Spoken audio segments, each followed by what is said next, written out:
at any given time, your name may be called up, and it's an important time.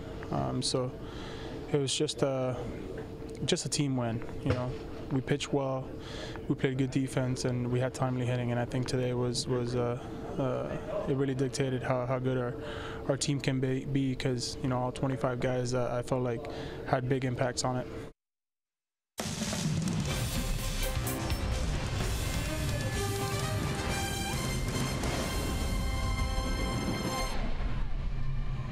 Yes, indeed. As you heard Yonder Alonso, a lot of different people had an impact on the Tribe's win last night, including Batman, Jose Ramirez, who put the Tribe ahead. He's got 16 hits in his last 10 games.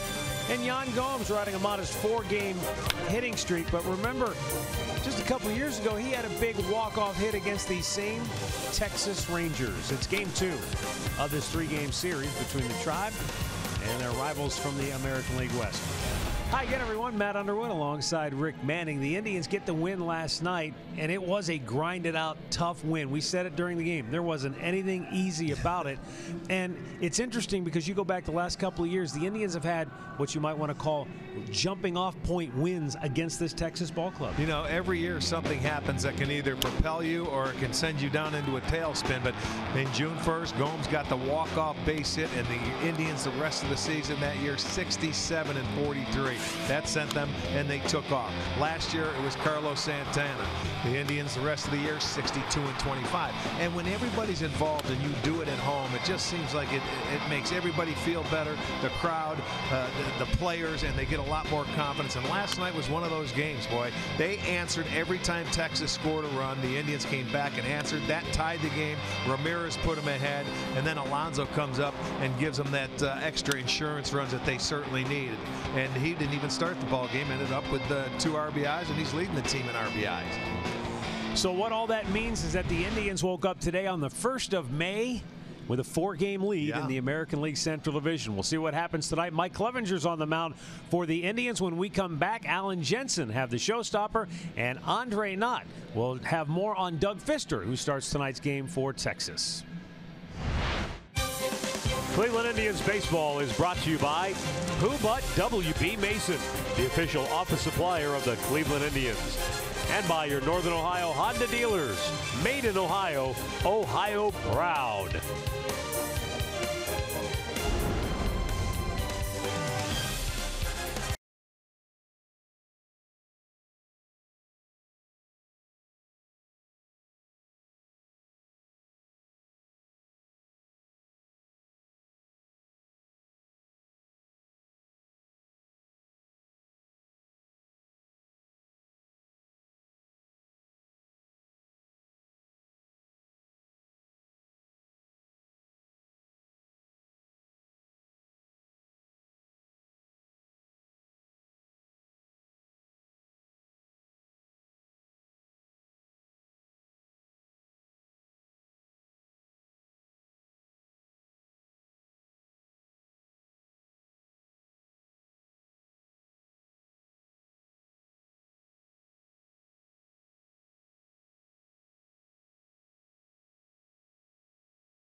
For baseball, sunshine coming into this evening. Temperatures around 80. You cannot ask for better weather than we have tonight here in Cleveland. Welcome back to center field along with Jensen Lewis, Al Pulowski. Let's take a look at our showstopper for tonight, and that's what happened last night. Charlie Morton and the Astros beat the Yankees 2-1. Charlie goes 7 2/3, 2 hits, 1 run, 2 walks, 10 Ks. He's 4-0 this year with a minuscule 1.72 ERA. And he's the 5th starter in the Astros rotation. Al, it's been a pretty nice ride for him the last couple of years. If you watch him, though, early in this season, yeah, it's been the mid to high 90s fastball that's been really good. But you saw the big breaking ball there. It's been the equalizer for him as he's gotten back into this rotation. One of the most dominant guys thus far out of the chute in the American League. All right, we'll see what the Tribe does tonight. Mike Clevenger on the hill, the men calling it. Matt Underwood, Rick Manning. Let's send it to them now. Fellas, take it away. Thanks a lot, Al. Jensen, before we run here, real quick, what's one thing we want to see from Mike Clevenger tonight? He started out great his last start, had that rough patch, had a tough time recovering. Attack mode, guys, and the breathing that they worked on in spring training. I know it sounds a little bit weird or out of the box, but for him, tempo is always key. If he stays within his mechanics and he stays in that attack mode, he doesn't pick at the corners, he'll have a great night tonight. All right, thanks a lot, fellas. Look forward to your report coming up after the ball game on Indians Live. What a night. I mean, you couldn't ask for anything better than we have here tonight. It was close to 80 degrees in downtown Cleveland. People were out and about like they had emerged from a long, cold winter. They have. It was fantastic, and it's going to be a beautiful night here as the Indians look to continue this series against the Rangers, winning the opener last night. Texas has dropped 9 of 10 series openers, but they're 6-3 in Game 2. So the Indians have their hands full. They need to get to Doug Fister. How do they do that? Let's go down to Andre Knott. Well, thank you very much, Matt. The last time the Indians saw Doug Fister was on August 22nd, and things started off perfectly. Hi, Tyler Naquin. How did things start off? It started off with a Francisco Lindor home run, and usually when the Indians get on top, things are going to be good, right? Things did not go well for the Indians that night. Doug Fister took over the game and ended up giving up just 1 hit, had 3 strikeouts, and had a complete game in a 9-1 game. The Indians are looking at the changeup as the pitch that they have to stay off of tonight to beat Doug Fister and get him out of a rhythm when they get him throwing out of the stretch. All right, thanks, Andre. Archer, when you think of Fister, you think ground ball machine. Yeah, he's not afraid. He's 6'8", but he has reverse splits. Left-handers hitting just 167 off him, where right-handers are hitting 372. So go figure. Wow. He's one of those guys where we got a boatload of left-handers in there. He's always pitched well against us. He was 2-1 last year, 7-5 in his career. They have had a tough time against Doug Fister. I don't know how they go about it. Mike Clevenger and the Indians take the field tonight. 81 degrees at game time. That is beautiful. What happened? I don't know, but we love it. Somebody hit a switch. Yeah, well, that's good. Keep it on, please. Mike Clevenger is going to be our Northern Ohio Honda starting pitcher tonight for the Tribe. Clevenger 2-0 on the year, 2.56 ERA. His last start struggled a little bit against Seattle. 6 innings, gave up 8 hits, 4 runs. He did have a walk. He had 5 strikeouts, but you know, they got him off the hook. He had a no decision, and he does not have a win against Texas. He made 1 start against them last year, but he appeared out of the bullpen in 16 2 times, so he's looking for his first win against the Rangers. Jeff Bannister's Texas Rangers look like this tonight. Delino DeShields leading it off. Shin-Soo Choo once again in the 2-hole, then Jurickson Profar. Nomar Mazara bats cleanup. Joey Gallo is 5th. Isaiah Kiner-Falefa will bat 6th. Ronald Guzman bats 7th. Robinson Chirinos once again will catch and hit 8th. And Drew Robinson, the young second baseman, will bat 9th. Indians defense brought to you by Jeep. Looks like this: Brantley in left, Zimmer in center, Naquin in right. It'll be Ramirez at third, Lindor at short, Kipnis at second, Alonso at first, Gomes doing the catching. Pat Hoberg will call the balls and strikes this evening. Mark Carlson is at first base. Brian Knight at second, and Jerry Davis, the crew chief, will be down at third. So for Mike Clevenger, trying to bounce back after a rocky outing his last time out. And, you know, look, they got him off the hook. He was on the hook when he left for the loss, but the offense put a couple of runs on the board to take that away. But, you know, he was just dominating. And then all of a sudden, in a span of about 4 or 5 hitters, they flipped it on him. Well, they got aggressive. They were an aggressive team, and they got to him early, so they changed their approach after the first 2 innings. And Clevenger looking for his first win in his home ballpark this year. So we'll see if he can get it. He's 2-0 on the road. He hasn't given up a run. So Texas 9-12 against the Indians since the start of 2015. But this is a Texas ball club that's got a little bit of a different look to it right now because of the injuries. They're missing Adrian Beltre at third base. They're missing their shortstop Elvis Andrus. They're missing their second baseman Rougned Odor. But they have some very capable replacements. I mean, that guy right there, Mazzara, he can hit it out of the ballpark. Gallo has great power. Shin-Soo Choo, a veteran. So it's not like the cupboard is completely bare. Mike Clevenger, first pitch, fastball, strike one to Delino DeShields, who was 2 for 4 last night with a double. yeah, started off the first inning with a double.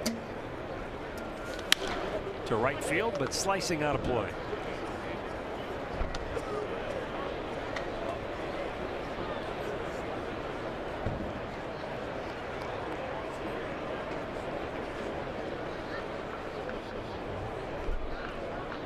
Two-strike offering. Fouled right back.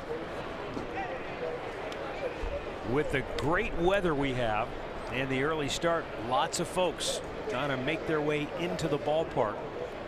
Not necessarily late arrivals, but folks who probably said, you know what, hey, it's nice, let's go down and check out a ball game tonight. Why wouldn't you? You got a chance to be home before it gets dark. And this is truly baseball weather. Clevenger's 0-2. Another foul right back.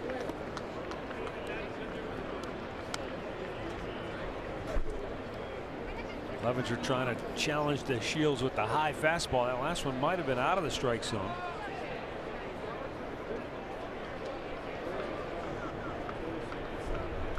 Swung out and missed.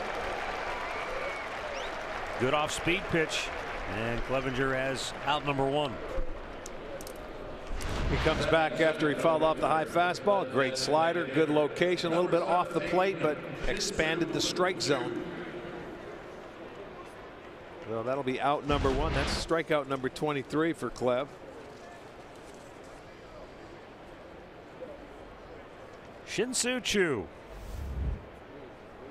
making his 9th consecutive start in the 2 spot in the batting order.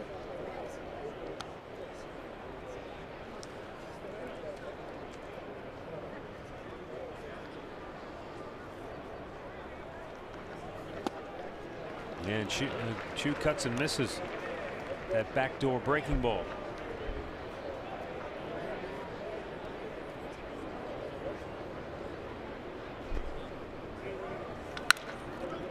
Big bouncer to second base. Jason Kipnis with the flip to first, 2 away. Storylines tonight are brought to you by Wayside Furniture. Well, the Indians bullpen has certainly had a big lion's share of the workload of late.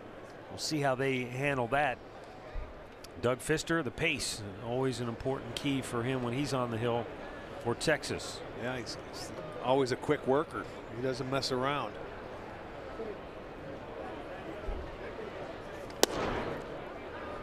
As far as the Indians bullpen is concerned, last night Cody Allen,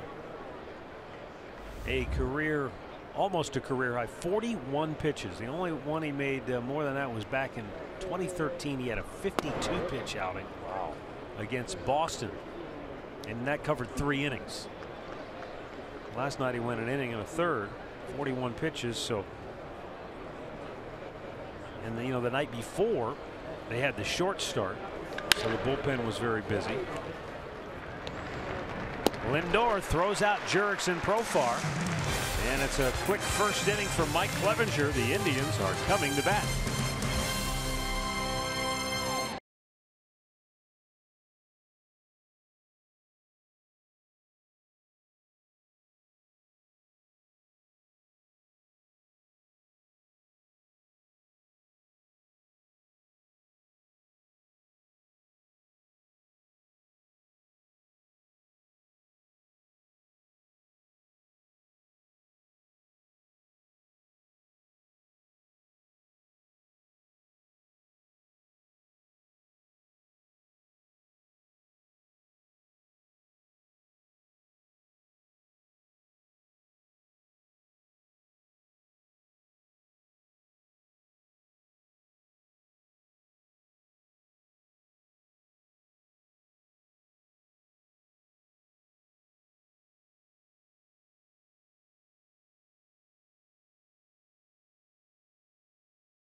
Texas. He's 1-2 at 393 earned run average. Told you before he was 2-1 against the Tribe last year. He's 6'8". He's tough against left-handers, and we'll see if the Indians can solve him. He likes to work quickly. Francisco Lindor to lead it off for the Indians. 3 for 5 last night, scoring a couple of runs. And he's now bumped his batting average at home up to 298. So he's starting to find his stroke offensively. Wouldn't at all be surprised if by the end of this month you'll be saying that about a lot of these Indians hitters. The 1-1. Lindor drives one deep to left. Back is Gallo. He won't get it. It is off the top of the wall. And Frankie's going to pull into second base with a leadoff double. And that didn't miss getting out of here by more than maybe a foot. Well, right at the top of the show, we showed you what he did. He took him deep last year for the first hit of the game, and that was all that the Indians could get, and he didn't miss by much. That was just a couple of feet from being a home run.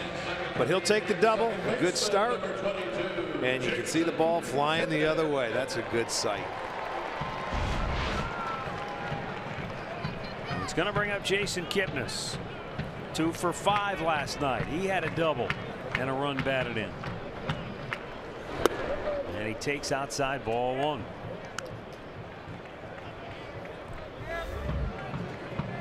Kip has 5 hits in his last 5 games, and 3 of those 5 hits have been doubles.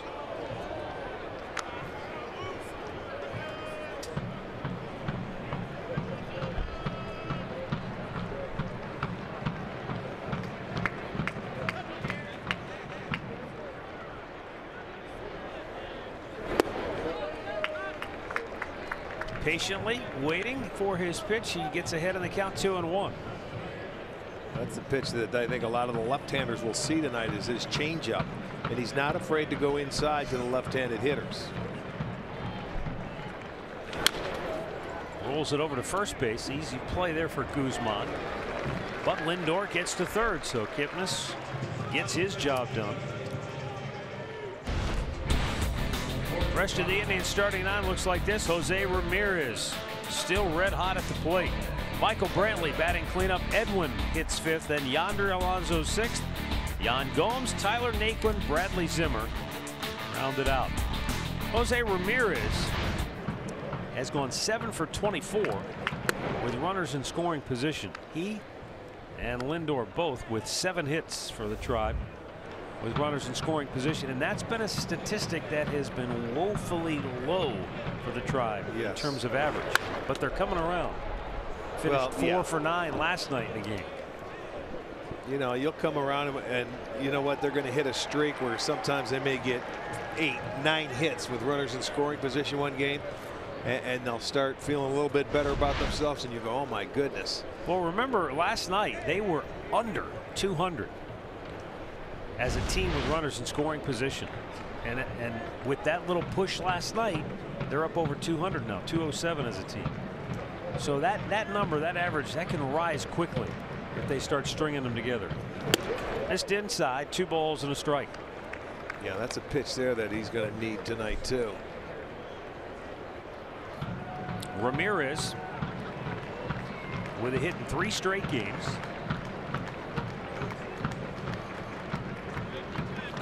Chops one right back to Pfister, and he's got Lindor caught in a rundown. Go, Hosey. Lindor stays in the rundown long enough for Ramirez to get to second base.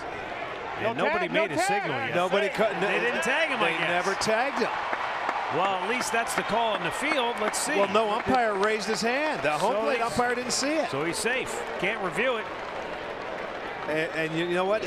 That's why Lindor went back.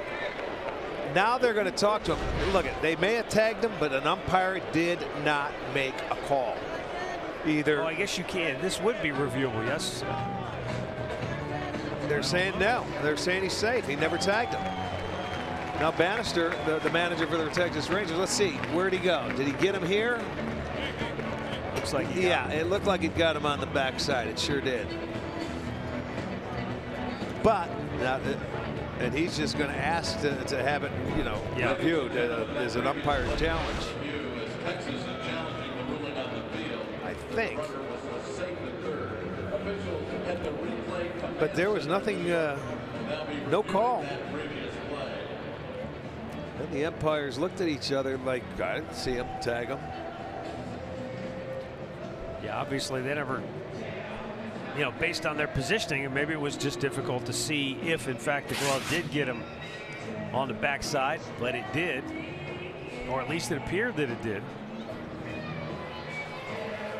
And that is, well, that's why the catcher quit running. He felt that he tagged him, and guess what? He did. So it is reversed. That didn't take long. And watch, he's running back. This is the one you'll see. That's why Chirinos quit running. He felt he just got him. He tagged him. He quit. But Lindor did his job in getting in that rundown. He allowed Ramirez to get to second base and get himself in scoring position.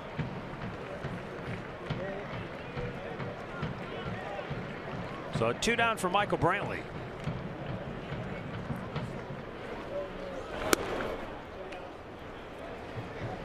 Well, Pfister helped his own cause there, catching that ball off the bat of Ramirez. He holds runners well. Pretty good athlete for being 6'8".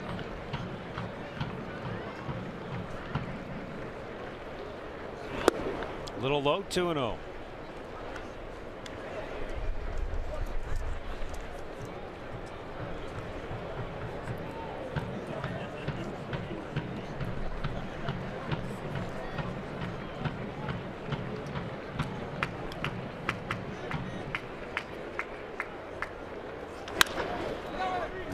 Ground ball to second base gets him out of the inning. So the Indians threaten, but they do not score. And after 1, we are scoreless.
With MLB TV, your subscription includes MLB At Bat Premium, allowing you to watch live baseball on your favorite supported devices. Blackout and other restrictions apply. Second inning here at Progressive Field, no score. Nomar Mazara to lead off for Texas.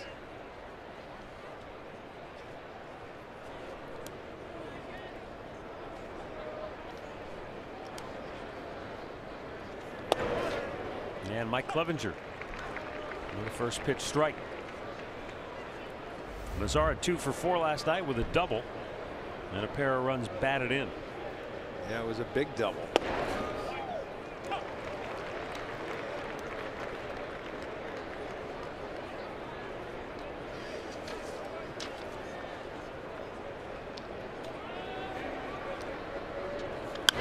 Fouled back out of play. Mike Clevenger last year went 12-6 overall with a 3.11 ERA, but it was during the 22-game win streak that he really distinguished himself. He went 4-0 for the Indians with an ERA of 0.38 during that 22-game win streak. He got on a roll. He was outstanding. Won his last 5 starts.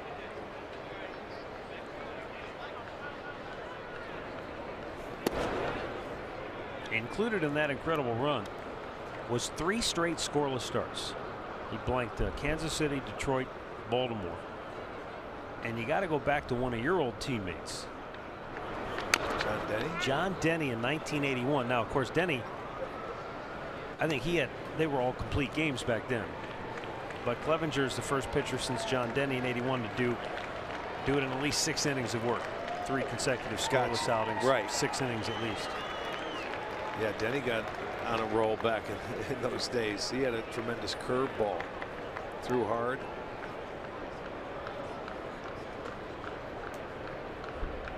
The 2-2. Slowed it down and just missed. From 0-2 to 3-2. So Mazzara is working his way back into the count. Mazzara and Joey Gallo both. That's a pitch we saw last night. They were susceptible to chasing after that slow breaking ball inside. Pulls it to first. Alonso with an easy play. 1 down. Stat of the game is brought to you by Buick. Under Terry Francona, this is what the Indians have done in the first month of the season. Under 500, under 500, right. under. Only the last 2 years off to very good starts. Well, you know why? Yeah, you're above the 500 mark. If you can stay around that area, it's that nobody in this division has taken off, you know, that you have to play catch up to. You know, there's other times when you were under the 500 mark, people are saying, my goodness, this team got off to a great start, like in the East, the Boston Red Sox today, for example. You know, but they've come back to the pack and they've still played solid baseball. But in our division, it's a weaker division, no question about it. There's not a team in our division that has a plus run differential. The Indians are -1. As that ball's fouled off, consider this as well, Arch. The Indians with a 4-game lead in the Central. The only team with a bigger lead in divisional play is Arizona in the NL West, where they're up 5.5 on San Francisco. And they have won every series they played to this point. That's the kind of start they're off. Down low. And a team that was in the World Series last year is 4 games under 500 and 8 games out of first. They just lost their shortstop for the year. Oh, that's right. Yes, Corey Seager. Right.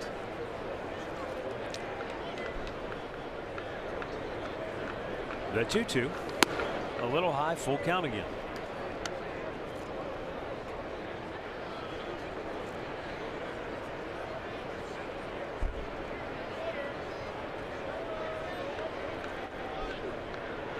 Three-2.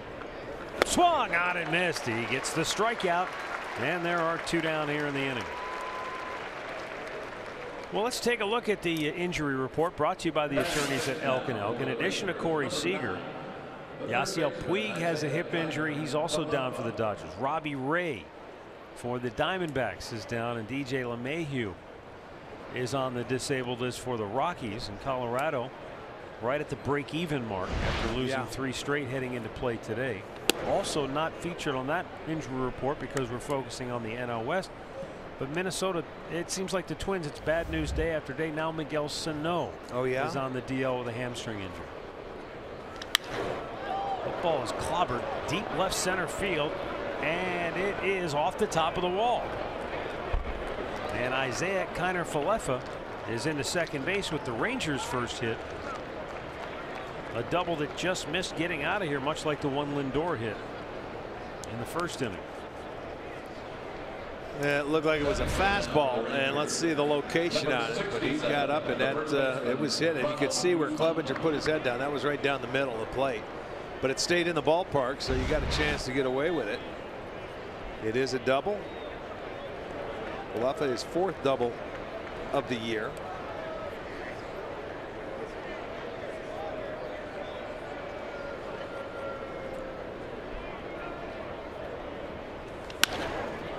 To left field. Brantley barely has to move. He makes the catch. The side is retired. No runs, a hit, a man left. No score, middle of the 2nd.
Will lead off for Cleveland.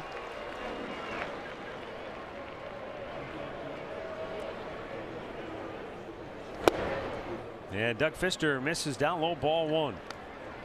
Fister allowed a leadoff double to Frankie Lindor in the 1st, but got out of the jam. 1 ball, 1 strike.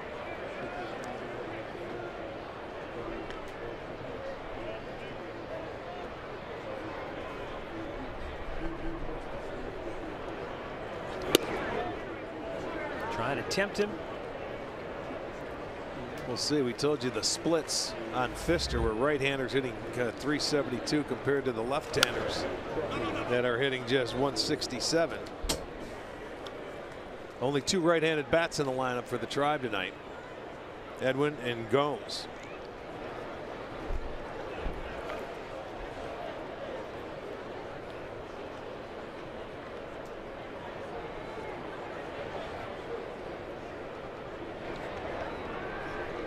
The 2-2. And he's out looking. First strikeout for Fister. Our great clip of the game from last night, Yonder Alonso. This was a big hit in the ball game because it gave the Indians some breathing room. Yes. 2-run single with 2 outs in the 8th inning made it 7-4. And they needed it. They certainly needed it because they had the tying runs on base in the 9th inning. And the go-ahead run at the plate when the Indians got their save.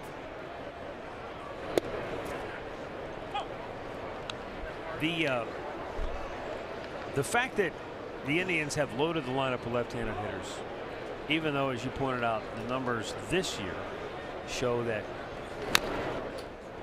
he's tougher on lefties than right-handers. You have to assume that when the Indians put the lineup together, they're looking at more of a bigger picture than a smaller sample size like this year.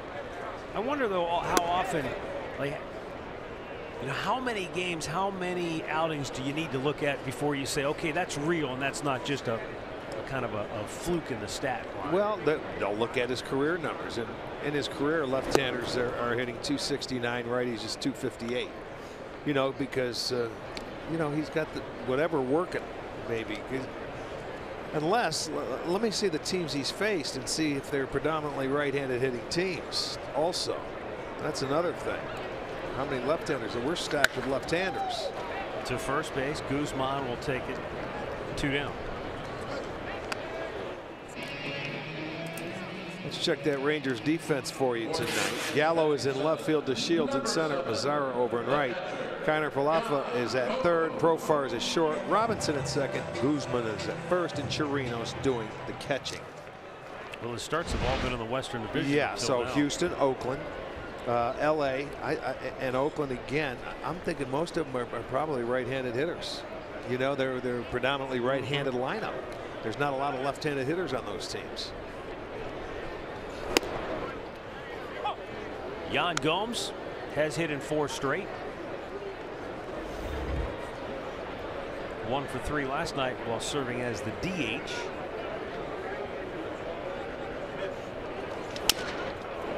Broke his bat, but I think it rolled off of his foot. It sure did. I was going to say he might have broke a toe too. Yeah, he got deep into the kitchen there. Where does it get him? Right off the top of the foot or around the ankle area. Gomes was the DH in last night's game. They had Perez doing the catching. And the way that game went, I'm sure Gomes is glad he was DH because there was about 23 balls in the dirt thrown by the Indians. And a 4-hour game to boot. Yeah, right. It had to be the longest game of the year, yeah, time-wise for the Indians, right? Well, we played a 13-inning game out in LA on the way home. Now that was a 4:28, so that's the only one that's been longer. And that was well. Oh, did he swing and the ball hit him? He's out. He's saying he fouled it off. He didn't swing and miss. That he swung and the ball hit him. Yan Gomes is saying he got a piece of it. Take another look. Oh my goodness. He did. He did get a piece of that. And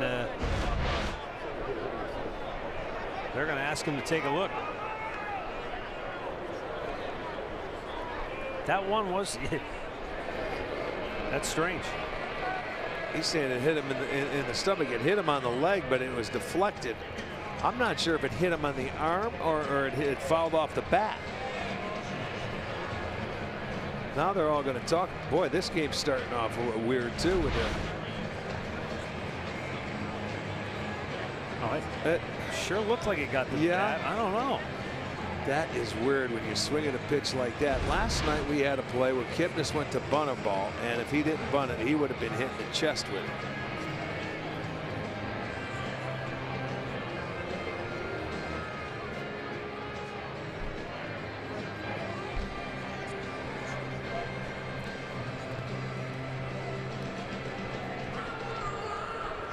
You know what, though?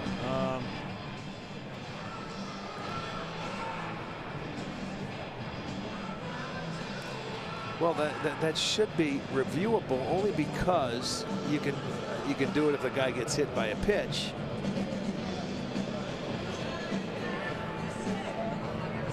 And they're calling. I don't think. I got a feeling this is not reviewable only because you can review a hit by pitch, right? But not a foul ball. Okay, not a foul tip. So this okay, would then fall he's under the category of they can't review it. Non-reviewable. And he called him out. I don't know. Now they're going to the replay. Now out comes Bannister.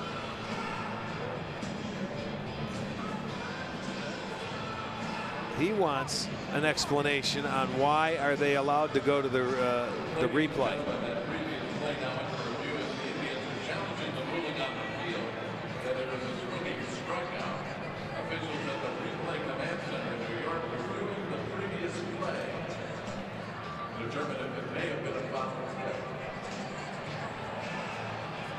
Jeff Bannister says, okay, whatever they explain to him, he's okay with. So I'm not sure.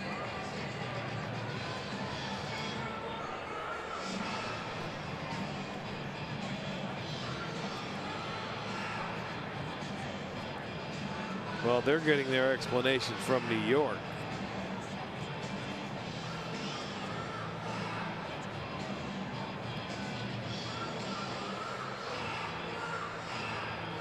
He must be out because they didn't even give a sign. He throws the ball back to the mound. So they're telling us it was a rules check. That's what they. It wasn't a review. They were told it wasn't reviewable, which is what we already told you. So all that for nothing. And we are scoreless after 2 innings.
Third inning.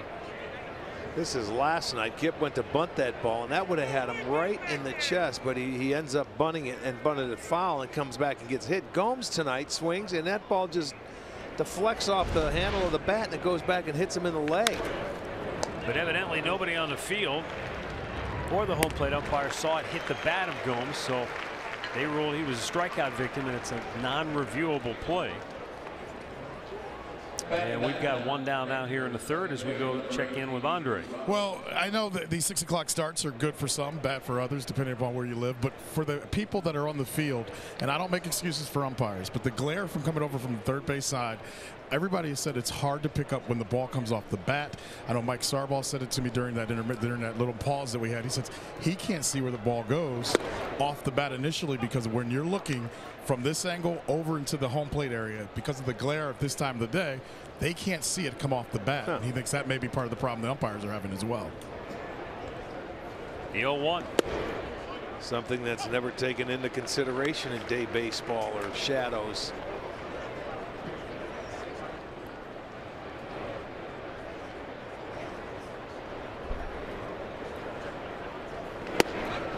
And he's out looking. Drew Robinson is rung up for the 25th time in his last 40 at-bats. Here it is on the Nissan pitch tracker, and that's just a breaking ball right there. 1, 2, 3.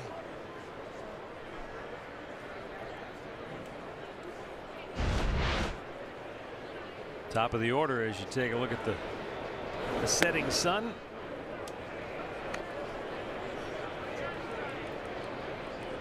It is a tough time. 6 o'clock starts.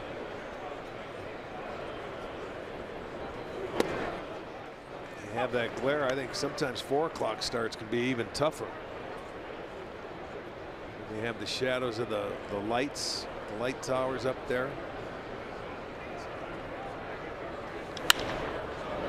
softly served into right field. Delino to Shields, a 2-out single, second hit of the night for the Rangers, and that's not unusual in that you get one of those soft hits, because Mike Clevenger, one thing about Clevenger, especially when he throws an off-speed pitch, they don't the hitters have not been exactly squaring him up very often.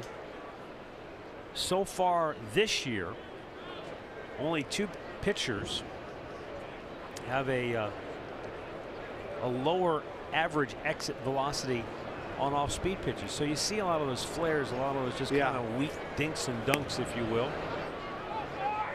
Trevor Williams is number 1, Kyle Hendricks is number 2, and then Clevenger's number 3. Okay. So I don't know, does that tell you more about the movement of the pitch, Arch, or just the way he's sequencing it has hitters fooled? I don't know. Sometimes? It's a good question. Maybe they, they just don't get locked into it. And that's the key to being a pitcher, where you keep it off the barrel of the bat. That's excellent pitching, or command of that pitch. And Clevenger relatively young in this league, where a lot of hitters don't know him yet and have really a book or a track record on him.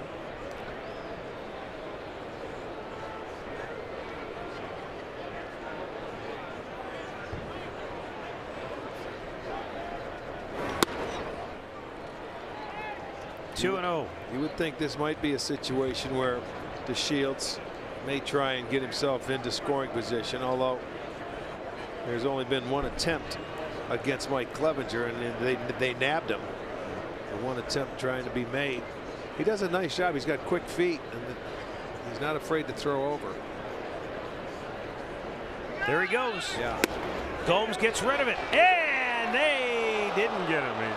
He did. Safe. Yeah, he got the hand in, no question. You could see that throw, and it's a good time to try and take advantage, get yourself in scoring position. That's why you're the leadoff hitter. Watch his left hand. It looks like he gets in before Lindor tags him. Yeah, he did. Yes. He tagged him up around the waist. See, that glove hit the ground, and by the time he could get it over there to tag him, that hand reached the base. So that's where a base stealer, he goes straight into the bag. Lindor knows it. He was just trying to. In the meantime, it's 3-0 on Chu.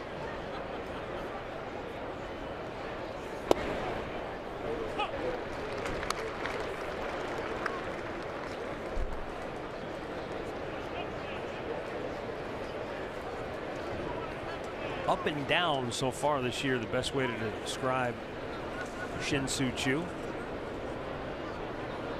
3-1 pitch, out of play.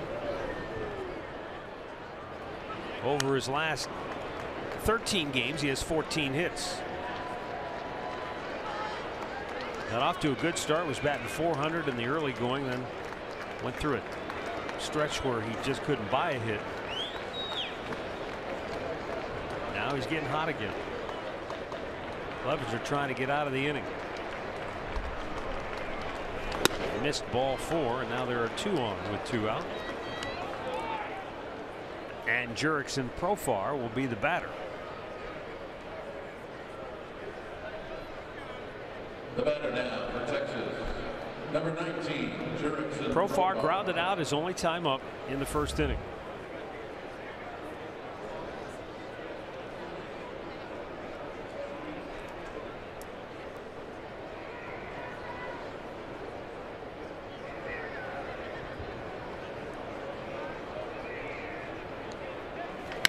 Jammed him, and a wicked hop. Alonso stays with it, and nice. The glove flip to Clevenger to get out of the inning. Boy, that had the potential of being disastrous. I wonder if that hit the corner of the grass, but that thing took a funky hop.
stand, get yourself a cold brew, sandwich.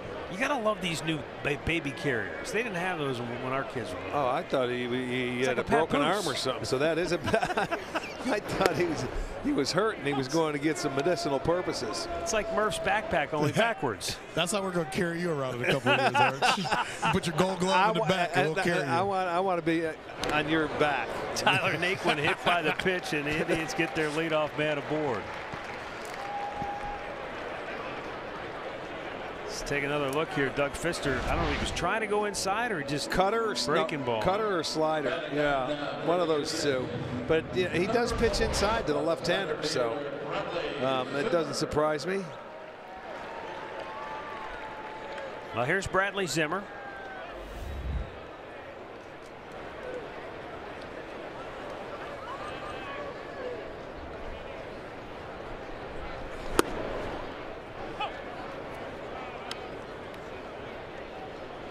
Zimmer had 2 at-bats last night with runners on base, and he was 1 for 2 with a base hit.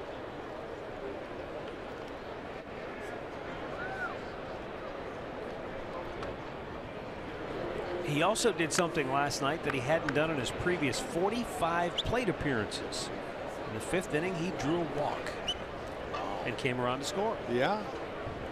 Man, we've said that before many times about Zimmer. If he can get him on base anyway, he's a threat to score as soon as he reaches first base, because his speed is such that you get a ball in the gap, and last night was a good example of that. He made a base running mistake and still scored. Right.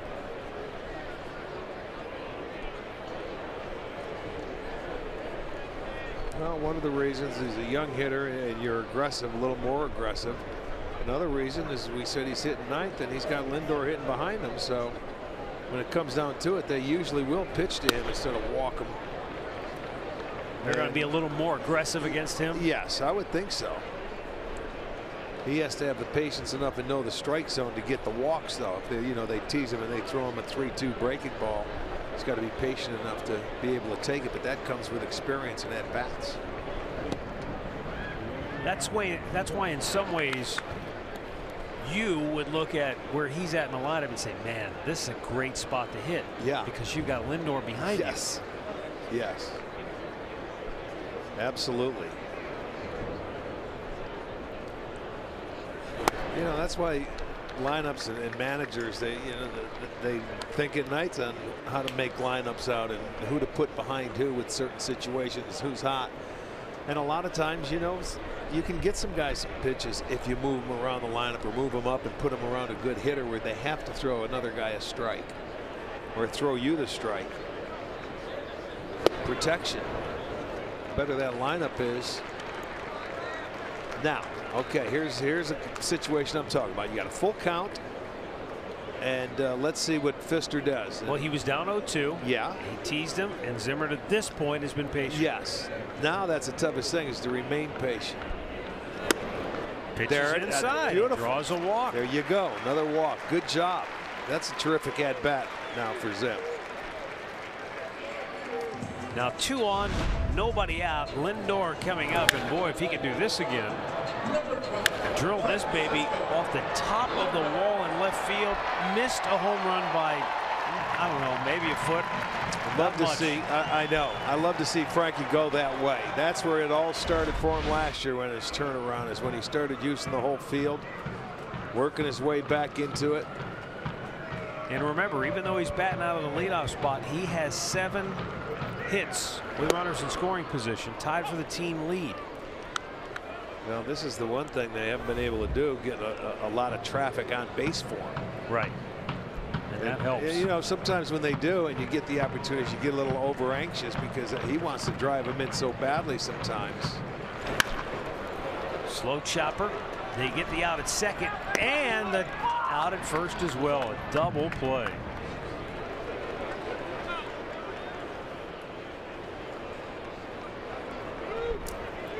And so with 2 down, our player profile is brought to you by Levin Furniture. And you take a look here at Jason Kipnis. He has been a big-time player in the month of May. .299 career average. Remember the 2015 month of May, somewhat historic, 51 Yeah, hits. that was an unbelievable year for a month for Jason. He hit the ball all over the ballpark. But in particular, we remember him just wearing out left center field. Yes, he did.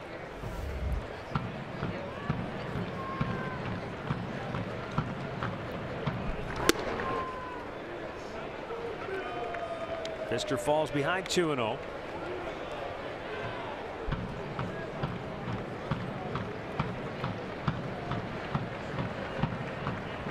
John Adams hoping to bring some offense with Drum in left field. Kipnis drills one to left. It is caught. What a play by Joey Gallo.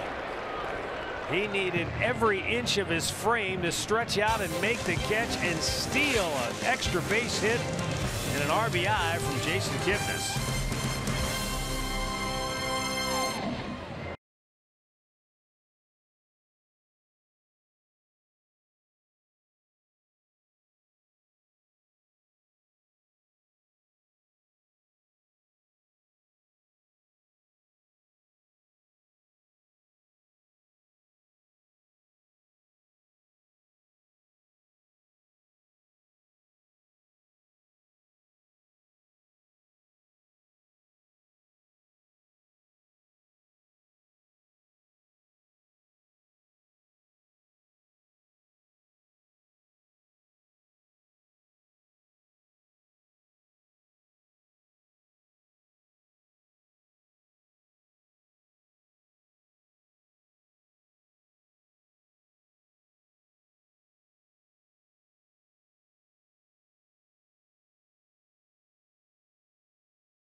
The end of the game, things got a little different for the Indians as Cody Allen came in a little earlier than usual, and then Jeff Beliveau came into the game with 2 outs in the 9th inning and a winning run on deck.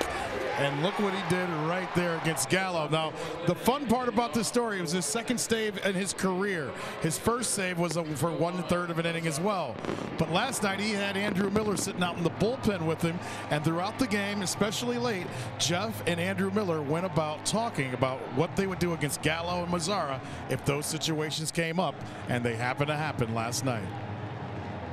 I think as a group we like to talk about the game a lot. I think it's kind of funny that Beliveau came in and had to face Gallo because we were talking about him and what we do to him earlier in the game. So we're paying attention. I think we're always talking about stuff whether or not you're available or not, but it's a fun group, and I think we love what we do. Thank you, Andre, for our Hear Right sounds of the game. And that was those are the little stories that you don't hear. The things that go on while you're in the dugout, you're in the bullpen, the conversations that happen that might have a direct impact on the game.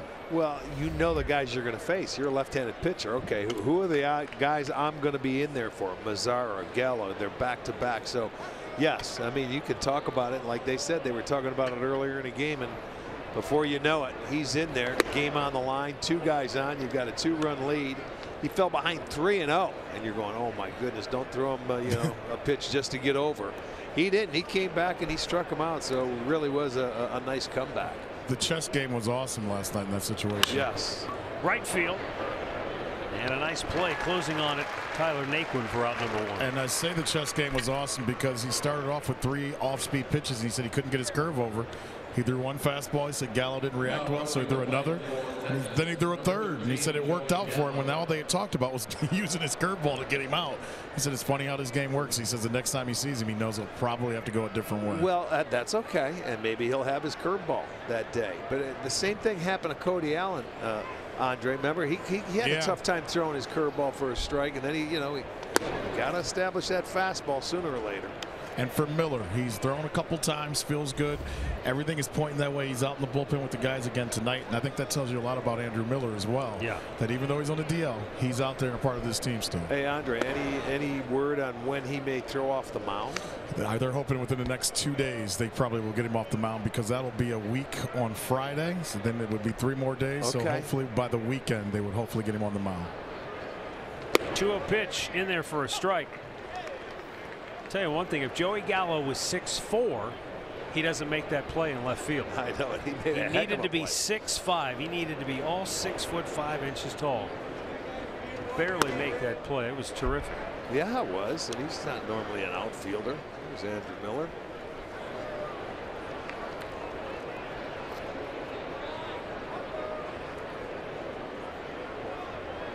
The 3-1. And a full count. And we have seen, if anybody had any doubts just how valuable Andrew Miller is to this bullpen, we've seen it in the last couple of days. Yes. Because his absence is just it knocks everybody out of their position. Yeah, right.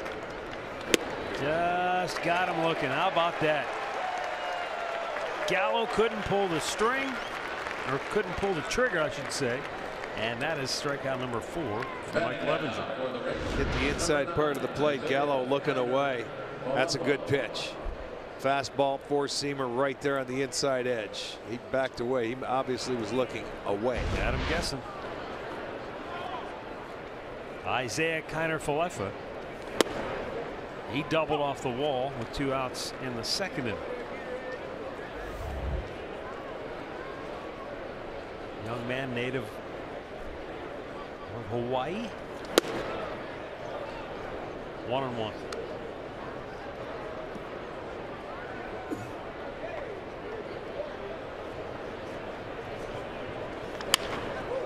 And just beyond a leaping Francisco Lindor. Kiner-Falefa's second hit of the ball game. And that's the 3rd hit for the Rangers, and every hit has come with 2 outs against Clevenger. Frankie might have needed to be about 6'10" to get that ball just out of his reach going into left field. Kiner-Falefa doing a nice job filling in for Adrian Beltre with a hit now in 11 of his last 13 games. Ronald Guzman pops one foul, and that will find its way out of play. Well, the one thing that Texas is going to find out with all the injuries and disabled list people that they have on that list, they're going to find out a lot about their organization and their 40-man roster, because they're going to have to use it. And that's not an easy thing to do.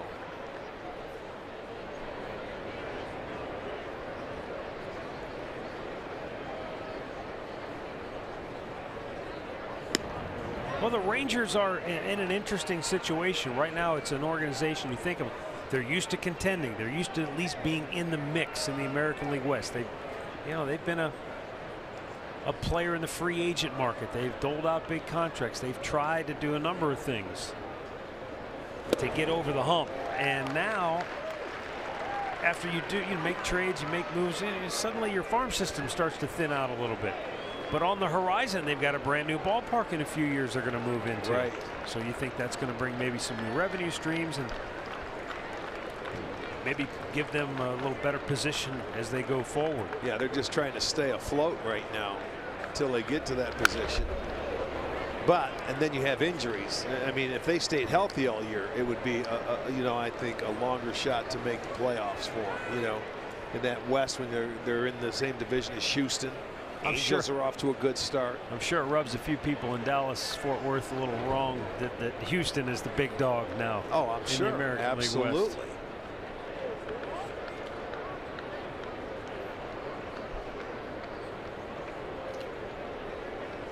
They certainly are the big dog.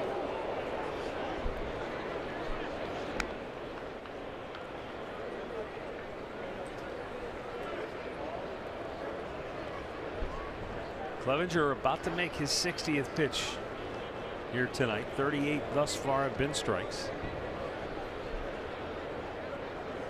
Runner goes. Strike 3 called. Innings over anyway. 5 strikeouts for Mike Clevenger. And we are scoreless, middle of the 4th.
Well, that's a good place to be. A little room out there, room to roam. Hey, last time the Indians were at bat, this is the play Joey Gallo made in left field. Well, that's a tough break for Kip. You can't catch a break. The guy makes an outstanding play. That would have been a beautiful 2-out base hit to drive in a run. And takes a hit away from Kipnis. I know there's no crying in baseball, but we should go back and look at how many hits Jason Kipnis could have this year if not for some really good defensive plays. I know it. Sometimes that's just how it goes, and you just keep plugging away. Right away, you got this one today. Gamble stole one from him in the Seattle series, and Kansas City, who was in left field. No, it wasn't left. Was it Kansas City? Is it Alex Gordon? Took one.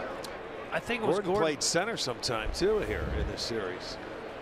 Somebody in left field early this year took one. He tried to go deep to left. Yes. And they went back and got it from him. So there's 3 right off the top of my head.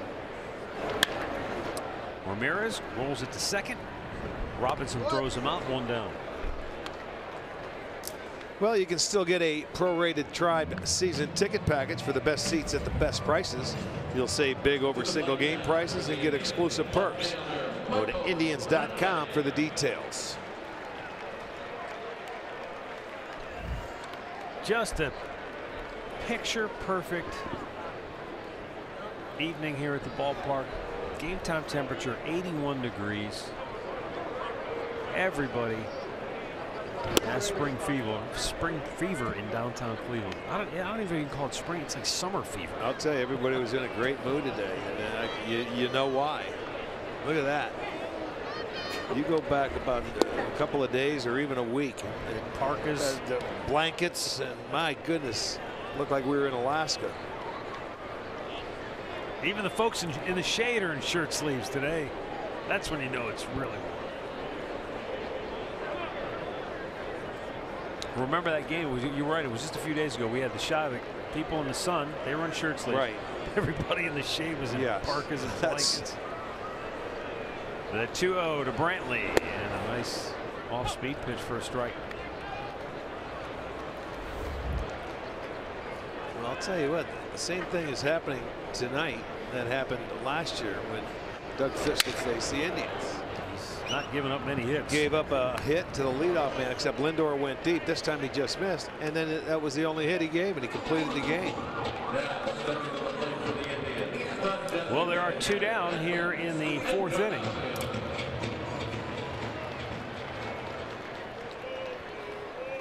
The batter will be Edwin Encarnacion, hitless in his last 15 trips to the plate.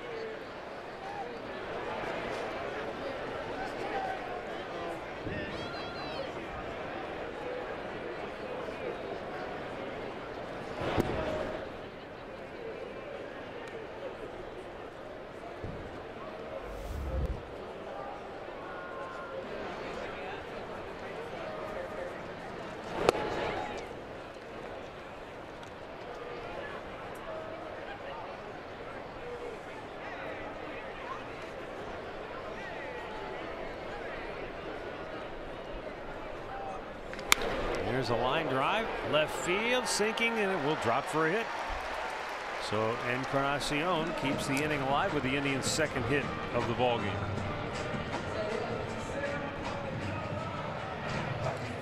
Well, didn't hit it all that hard, and it got down near the trademark, but he gets enough of it where it falls in. You know, a 2-out single for Encarnacion. That'll give Alonso an opportunity now.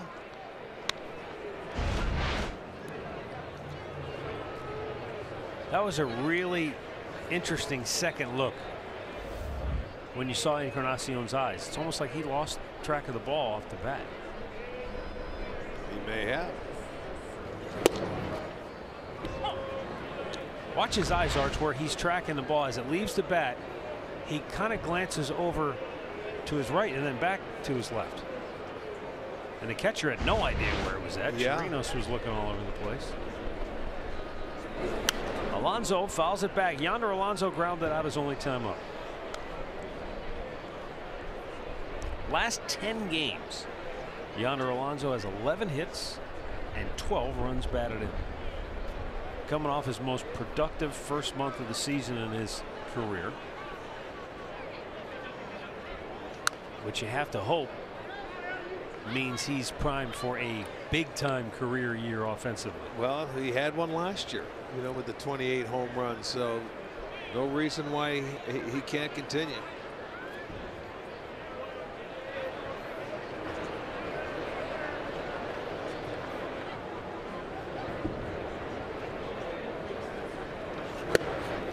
Takes a called third, and the inning is over. We've played 4, no score in Cleveland.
Buy the 2018 Kia Sorento, the perfect getaway vehicle. Visit KiaDealers.com to learn more.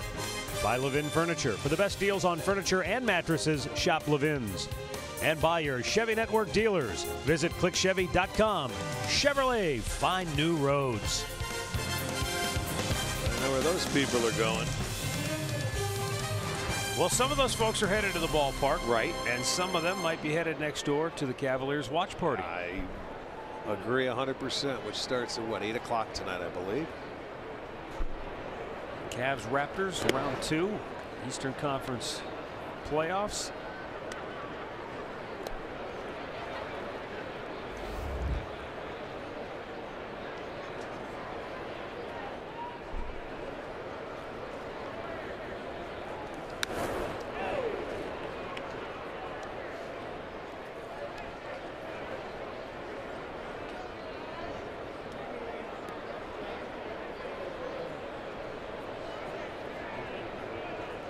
Robinson Chirinos grounded out his first time up. Takes a strike here. It's 1-2.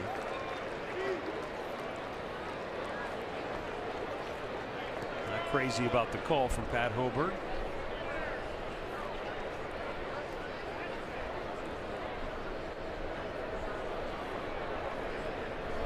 And he struck him out. Boy, that pitch was nasty. Had some good movement. 6 strikeouts for Mike Clevenger. Now it's time for Built for Baseball, brought to you by T-Mobile.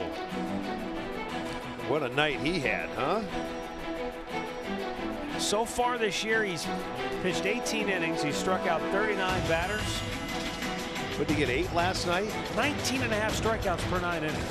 It's crazy. That's crazy. Yeah, it is. He what, struck out 8 in less than 3 innings?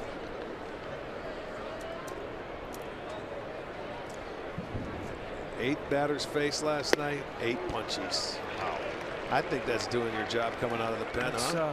It's getting it done. A little excessive. All punch outs. They're going to expect that now, Josh. And we'll be seeing him next Tuesday and Wednesday, possibly.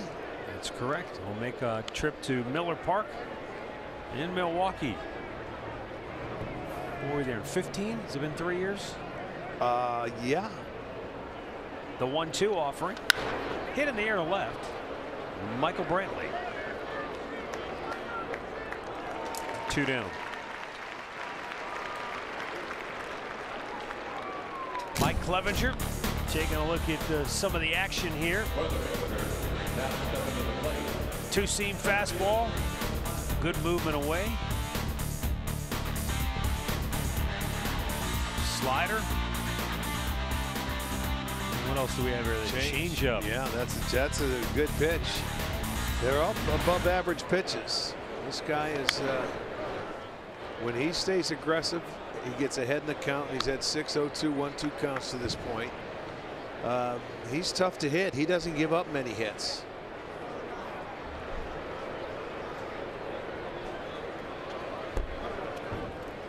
Interesting to see, Arch, as he goes through the lineup now, 3rd time through.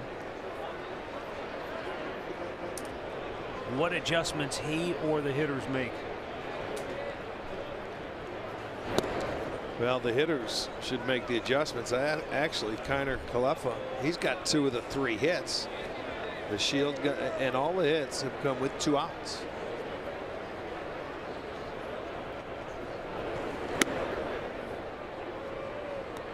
The Shields back in the 3rd had a 2-out hit. Ended up stealing a base, left him stranded.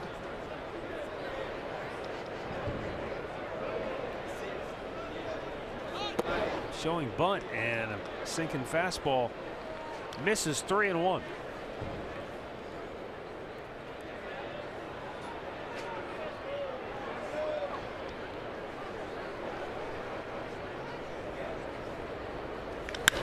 Hit high and deep, and if it's fair, it's gone, and it is onto the home run porch. And the Texas Rangers take a 1-0 lead on the first home run of the year by Delino DeShields.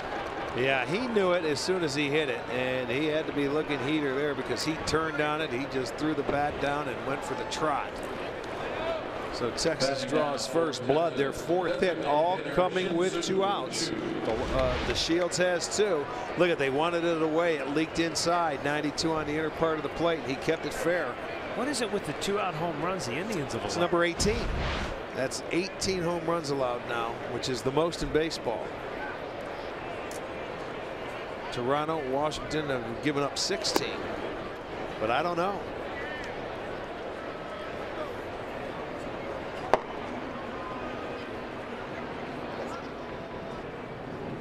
Shin-Soo Choo fouls one off to the left. That's a nice play by the fan who brought the glove. Well, I'll tell you what, that thing was hot. It was coming in and out. Look at, they're both dancing. Oh, beautiful. Look at Red next to him.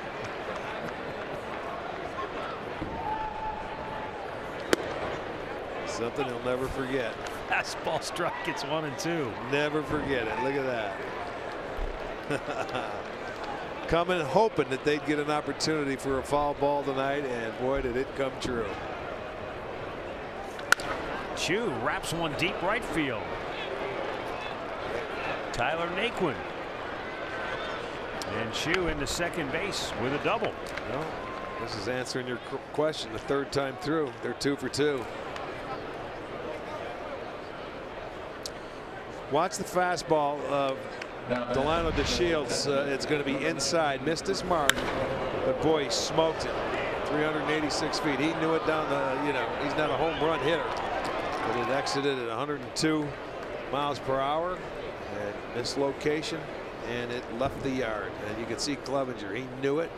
He was upset he missed his location. Jurickson Profar 0 for 2 on the night.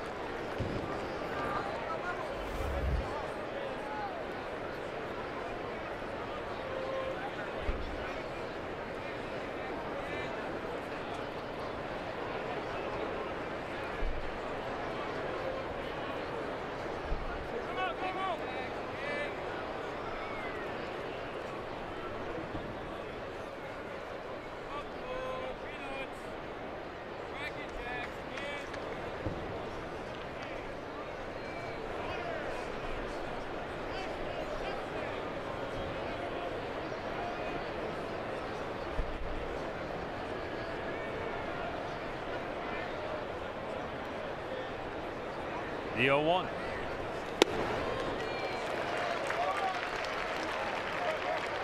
Bottom fell out of that one. 0-2.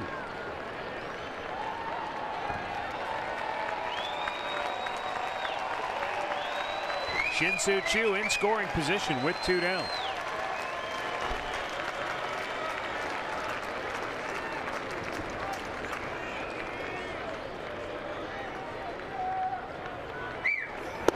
Oh my, fastball just off the outside edge.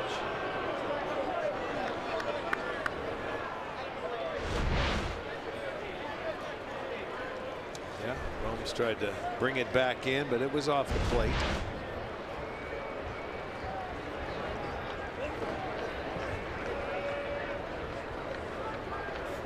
Down and in, missed. Well, it's 1-0. I mean, we're in the 5th inning. Tribe's starting rotation came in with a 3.28 ERA, 3rd best in the American League.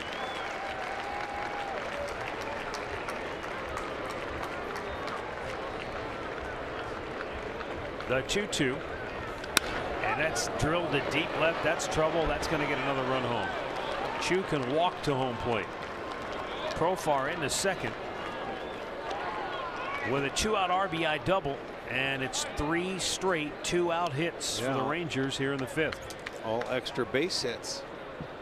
Down to Andre as Carl Willis goes out to talk to Clevenger. This is very reminiscent of what happened to Clev his last start, and he said it started off real slow, as you talked about earlier, Matt. The ball's not getting hit hard off of him, and he said it was just a broken bat. And before he knew it, he let the moment overtake him.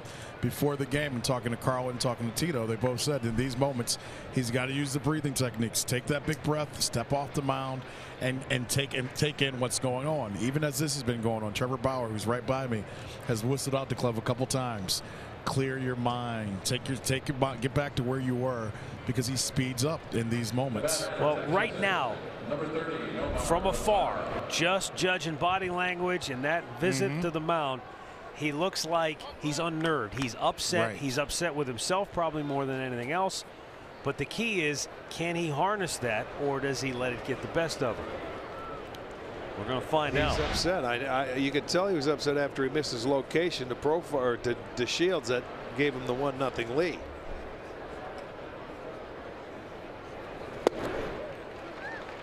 Mazzara, swing and a miss. He's 0 for 2 on the day.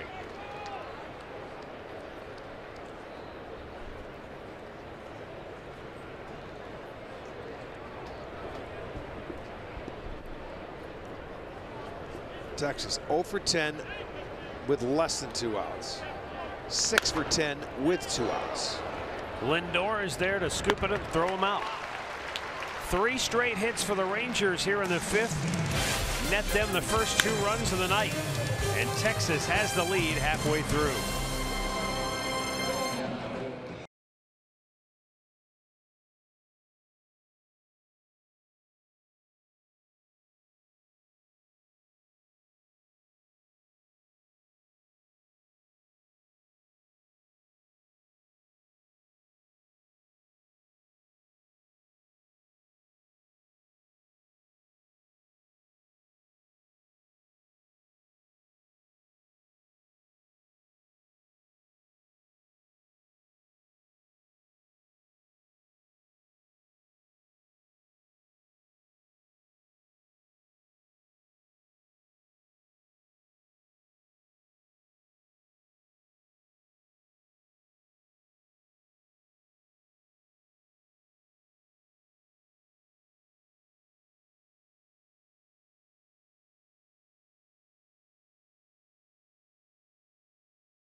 Indians on just 2 hits through 4 innings. We'll see if they can get it going here in the 5th. Jan Gomes to lead it off.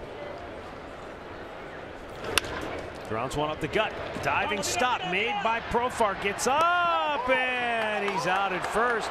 Sandy Alomar immediately pointed to the dugout, says, "Review this, boys." It was close.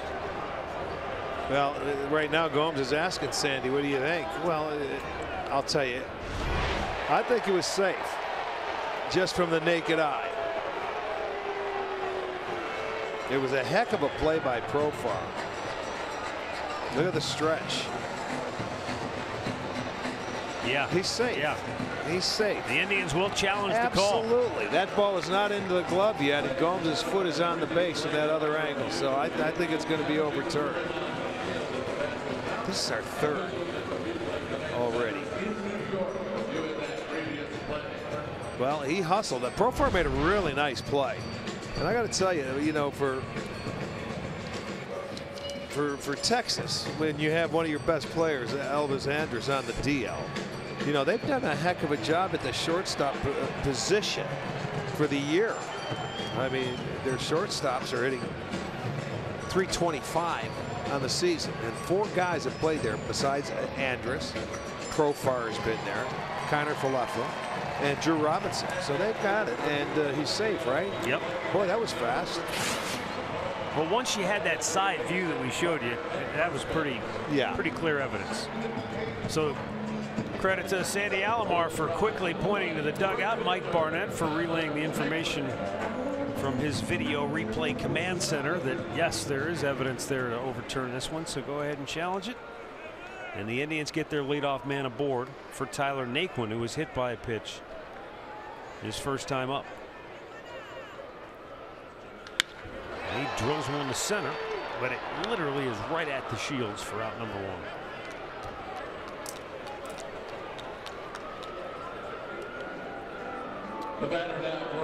Well, that'll bring up Bradley Zimmer.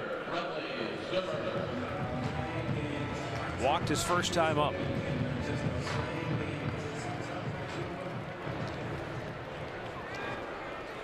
A good at bat for Bradley Zimmer his first time up. He was down in the count 0-2, and he ended up working a walk. It's something that he hasn't done a whole lot this year, is walks.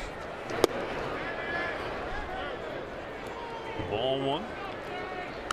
That was his 4th on the season. He has 75 at bats.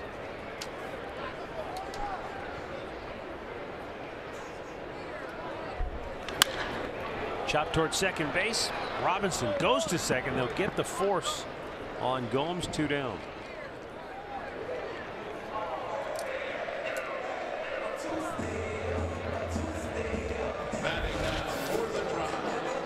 Here's our Lowe's whole team together. And when the Indians have scored 5 or more, they're 8-0. Only 2 teams better than that.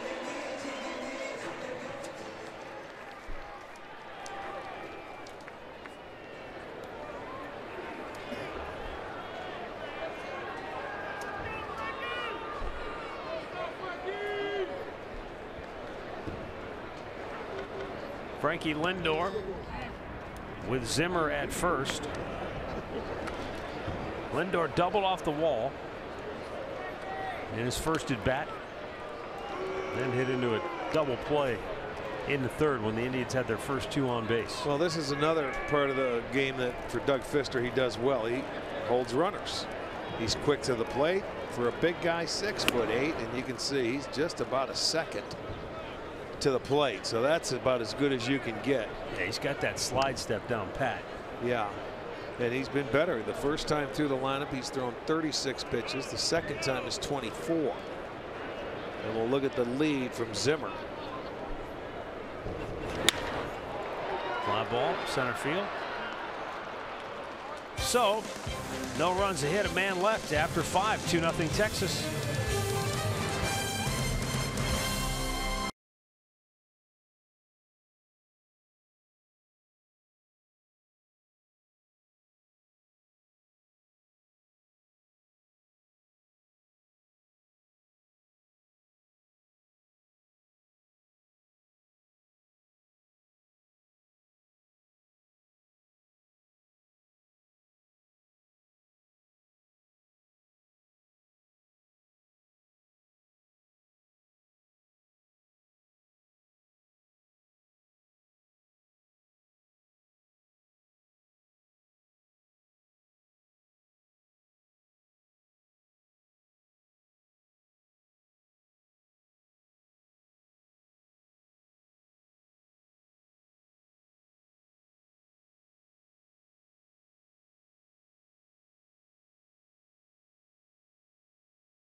Purchasing a promo pass for an additional service fee.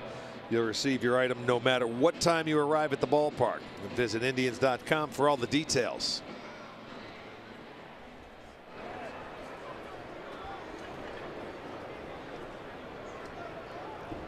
Sixth inning, 2-0 Texas.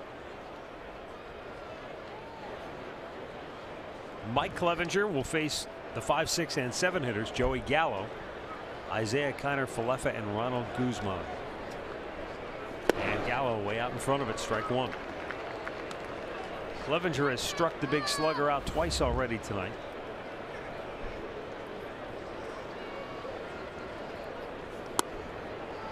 I'm going to send along happy birthday wishes. Birthday was yesterday. William Gerke turning 70. Happy birthday, William. In the air, left center. Brantley back on the track, and it's going to be the center fielder Zimmer who races over and makes the play in front of, right behind Brantley for out number 1. Again, Zimmer seems like he takes 3-4 strides and he's all the way across the outfield. Well, that's the key. That's you go get. He's calling for it. Go get whatever you can catch. Brantley will get out of the way. And he's going to find out how much ground he can cover. And I'm going to tell you, he can go from that sign over to the other side over here where it might be first energy or something if the ball has enough hang time under it. Because you're right, he can cover a lot of ground. Remember those days when you could run and never get tired? Yes. Well, there would be a few days you'd get tired when they. He's not even breathing hard. When you run that far for a ball and you don't catch it.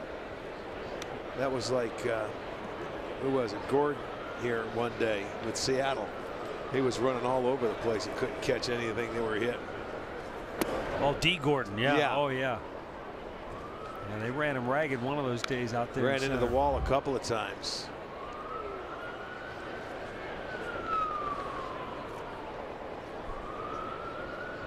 Two 1 pitch. Foul away.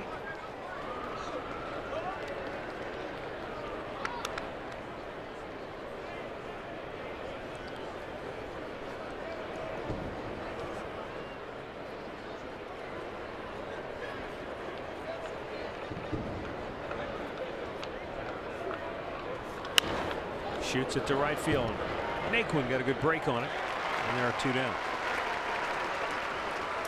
Mid-game recap brought to you by your local Toyota dealers. In the 5th inning, Delano DeShields with 2 outs, bases empty. Drilled one to deep left onto the porch for a solo shot. 2 batters later, Jurickson and Profar doubled home Shin Soo Choo. 3 straight 2-out hits, and that's been it. Rangers have 6 hits on the night. Indians have just 3. Ronald Guzman is 0 for 2.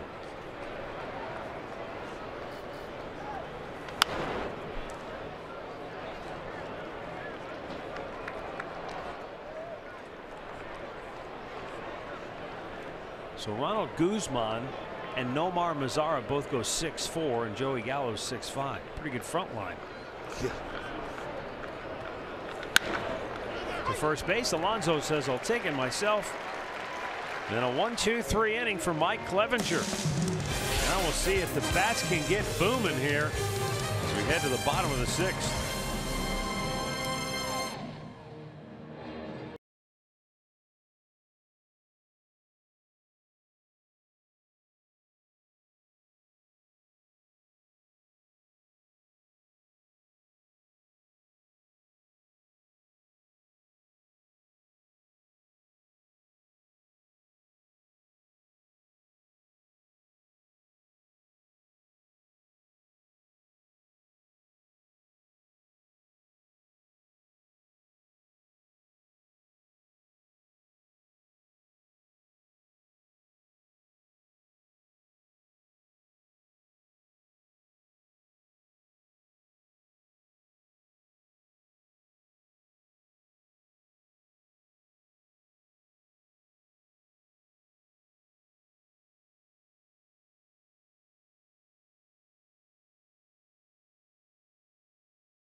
2-0 Texas, 6th inning, home half. Jason Kipnis, Jose Ramirez, and Michael Brantley.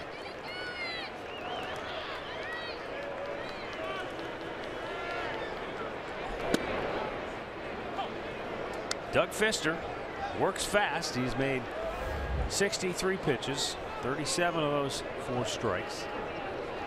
But he's done just enough to keep the hitters off balance. A lot of ground balls, which is per usual. He has struck out 3.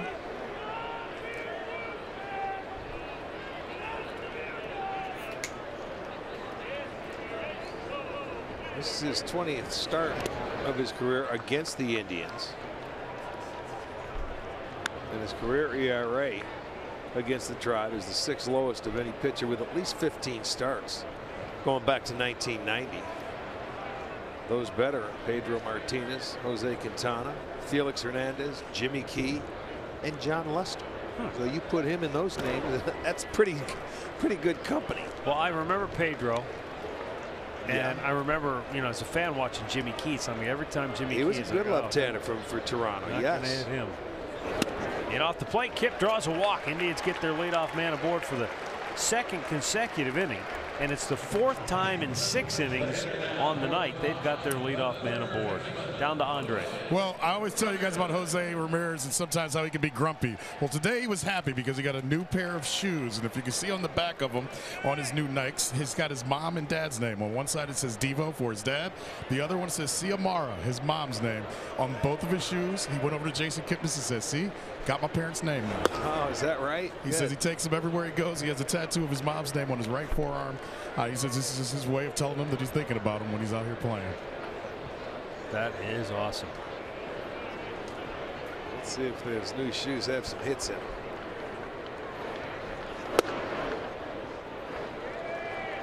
Just about every other pair of shoes he's ever worn have hits in them. No kidding. I don't know many pairs of shoes he wore that did not have hits. The only thing Jose's a little particular about is his bats. If the bats don't get him hits, he's going to chuck them and he's going to go find somebody who's getting hits and he's going to use their bats. Matt, you are correct, but you know, so far he's been back to his own bats over the last few days. I don't blame him. Those have been working pretty well too. You know who else doesn't blame him? Raj Davis, who doesn't have to get a new shipment in because he's been taking his.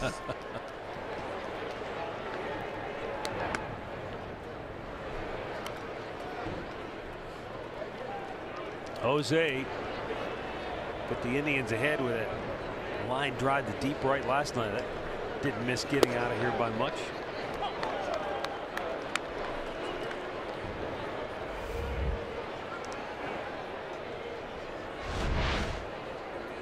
Ramirez didn't think this was a strike. Yeah, well, he takes it, but it was called one. It's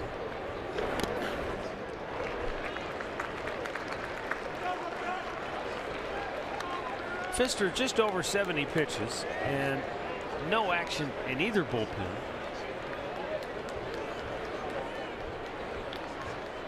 But with the Indians down 2, they need to get something going here.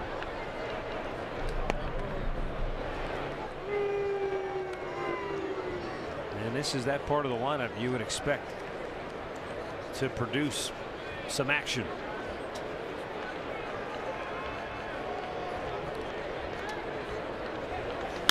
Drill deep right down the line. It is a foul ball.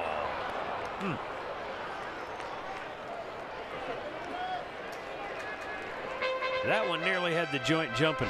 Yeah, I mean, 3-1 count. He was able to look like a changeup away. He ends up turning on, and you can see the hook to it. Hits the railings on the side, so it was fouled by about 7 or 8 feet. It's the first full count for Doug Fister. He's been very efficient to this point. Oh my goodness, right back at him. Fister fumbles with it and everybody's safe. How do you like them apples? Well, I'll tell you what, he almost made another great play. He went from turning a double play to going as a base hit because he never really had it. It was in his glove and I thought he was just going to settle for one after it never went into the glove. Started playing a little flip with it and it never went into his glove. and it bounces away, and it's a base hit. That is a huge break right there. You see him talking to it the whole time. Yeah, get in there. He could have had possibly a double play, and it goes as first and second now with nobody out. So I think that's a nice break for the Tribe. Brantley had an opportunity with a runner in scoring position in the first inning, but grounded out. He's hit .378 on the year against right-handed pitching.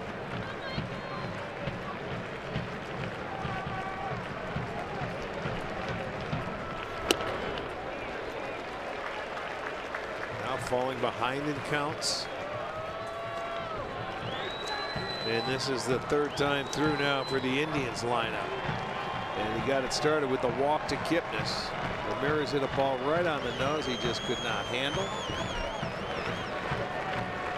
And Brantley is trying to join Lindor and Ramirez, who each have 7 hits with a runner in scoring position on the year. Brantley has 6.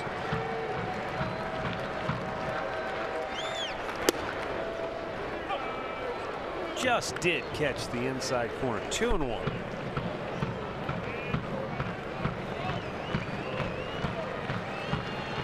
Is this the inning the Indians break through?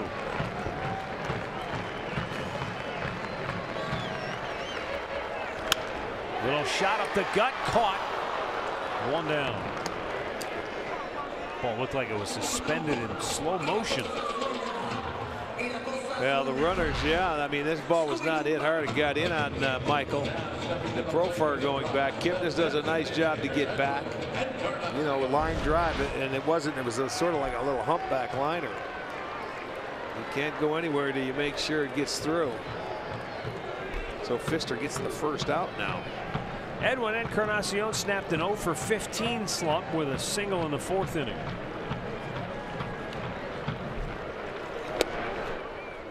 But so far, just 2 for 21 with runners in scoring position. Well, he's been very efficient up until this inning. This has been the biggest so far. We'll see if how he finishes it off, if he can. Lost the bat, did Edwin, and it drilled the umpire. Looks like it got him in the hand.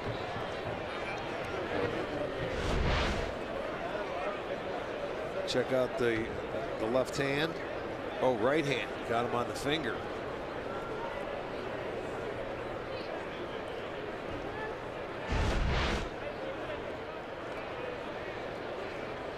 Home plate umpire Pat Hoberg. Crew Chief Jerry Davis on your right. You're just checking on him, making sure he's okay, and he says he's fine. Jeff Desjardins going to come out, take a quick look. Let the experts check it out first. They're looking at his left arm now. Did it skid I think it the got left both. arm and then get the right? Yeah. I think that's the left arm took the brunt of the impact from that flying bat. It's my favorite part about trainers. Does that hurt? Let me They'll see. find a way to Where make is it? It's right there.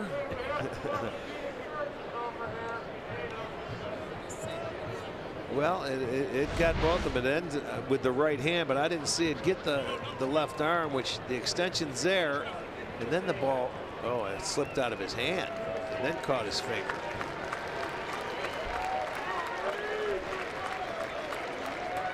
Oh, yes. Okay. In the meantime, it's 0-2 on Encarnacion with 2 on and 1 out.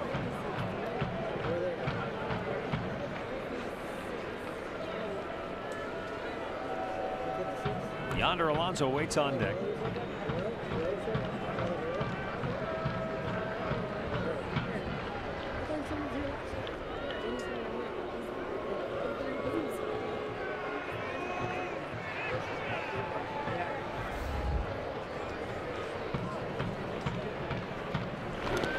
Bounced it in there, and a good block by Chirinos.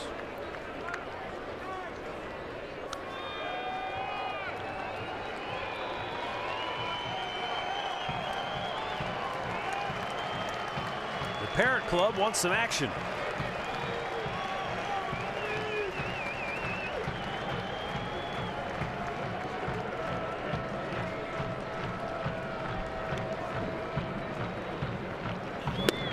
Way outside, 2-2.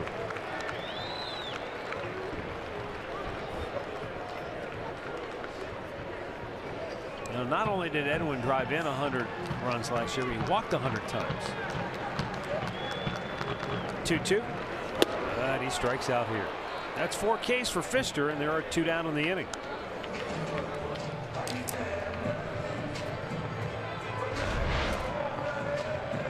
Well, he's been teasing him. He got ahead of him and then threw a couple off the plate, which he didn't chase, but he came back. That was a pretty quality pitch right there, down and away. Encarnacion comes up empty, and he gets the second out. Now it's up to Alonso.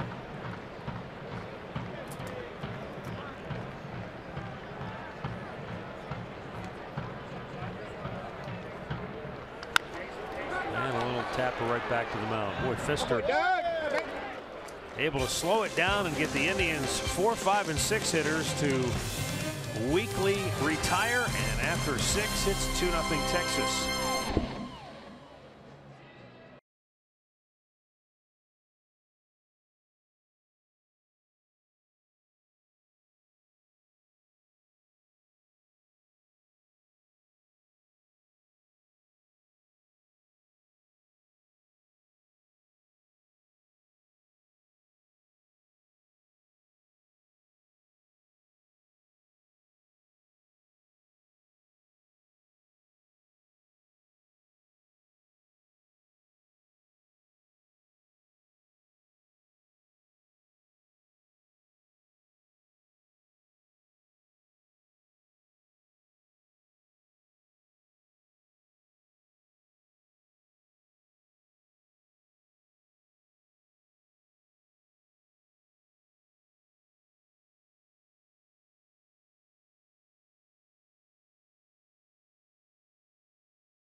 Brought to you by your local Toyota dealers. Visit buyatoyota.com. Toyota, let's go places. And by the injury lawyers at Elk & Elk. Proud partners of the Cleveland Indians. Call 1-800-ELK, Ohio.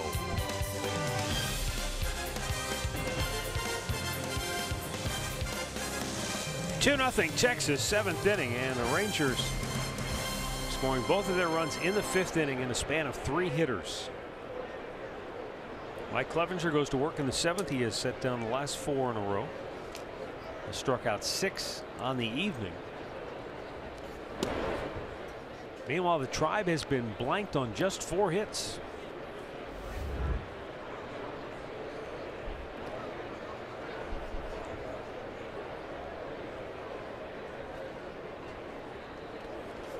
This is the game that has kept the Texas Rangers from just falling into the abyss as Jeff Beliveau loosens.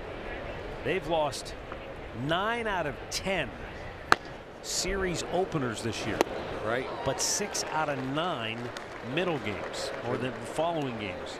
So that's kept them from getting swept, and they could be sitting there where Cincinnati is right now, where Kansas City is right now, or where Baltimore is. And strike 3 called. Clevenger with his 7th strikeout of the night. Here's Al Pawlowski. Time for a game break. All right, Matt, Rick, let's head to New York where the Braves are taking on the Mets. Our showstopper tonight are the Braves stopping the Mets. Freddie Freeman gets his 12th double of the season.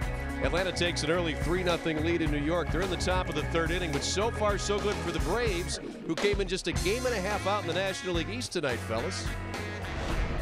They're playing some solid baseball. And how about Philadelphia with Carlos Santana? Even though he hasn't really gotten off to a great start, which is par for the course for Santana, they're only 2 games out. Yeah. The rebuilding Phillies, and then you've got the Nationals still under 500. That's a surprise. fouled right back. But that's month number 1. Long way to go in this race. Well, the NL Central, everybody's come back to the pack in a hurry in that division, and Chicago's reeled off 5 in a row. And the Cubs are in first place. The 0-2 to Drew Robinson. Drilled deep right, and it's going to be another hit. His first, 7th for Texas. He hit a ball last night late in the ball game down the line. It was a single, but it was right off the wall, and it looks like that typical left-handed swing. You get it down and into him, and he's going to hit it, and he does right there. Naquin, a nice job of cutting the ball off. Oh, that is the first hit for Texas with less than 2 outs. So just 1 out in this inning. Dan Otero has now joined Jeff Beliveau in the Indians bullpen. But it would appear Beliveau is the guy that's going to get the first call with the left-handed hitters that follow the Shields. You get the switch hitter Profar, who follows Chu, but then Mazzara and Gallo left-handed batters. So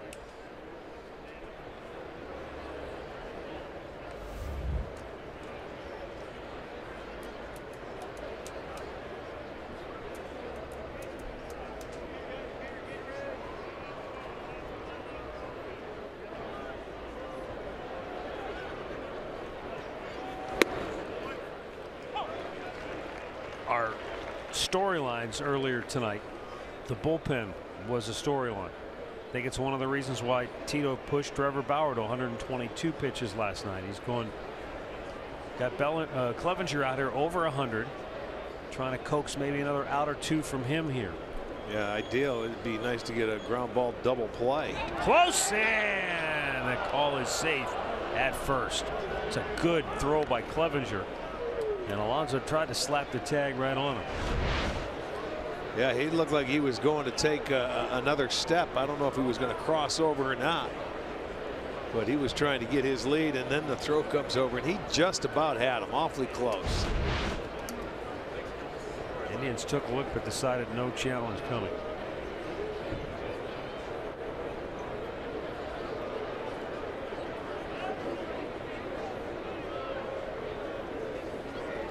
Bunt caught by Gomes. 2 down. Oh, DeShields wants to break that bat over his head right now. He's going to take a bite out of it. You're absolutely right. Nothing worse than making it out and just bunting it and popping it up. After he went deep, his last at bat, he was trying to make something happen. He was hoping that it was straight back, but boy, you're right. You'd be upset. Tito going to come out and make the move. With the left-handed Shin-Soo Choo coming up, Terry Francona will make the Cleveland Clinic call to the bullpen to Jeff Beliveau. Mike Clevenger goes 6 2/3. He'll leave on the short end of a 2-0 score.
Here tonight, 6 2/3, 2 runs allowed. Most nights you'd say, well, that's a great outing.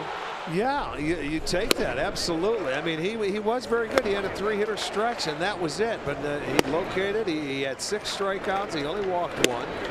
Moved the ball around nicely. Gave up 7 hits. And yeah, you take that, no question about it. You can't help it if you know, your offense doesn't score for you. But he's over that 100-pitch mark. He did a heck of a job tonight. He really did. And the 2 runs he allowed came in a 3-batter stretch in the 5th inning. Solo homer, double-double. And out of the 7 hits, 6 of them came with 2 outs, and that's what happened in the 5th inning. He got to 2 outs, and then boom, boom, boom, they jumped him, and that's it. So a nice outing for Cliff tonight. Left-hander Jeff Beliveau.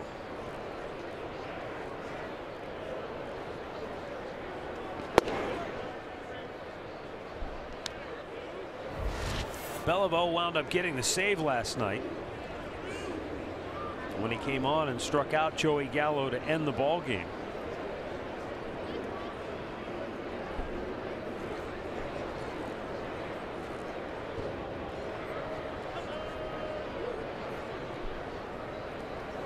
And he just hit Chu. So now there are 2 on with 2 out. Well, that's not what Tita was looking for.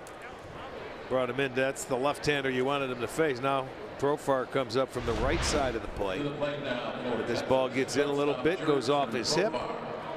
So that'll move a runner to second base. So first and second with 2 outs now.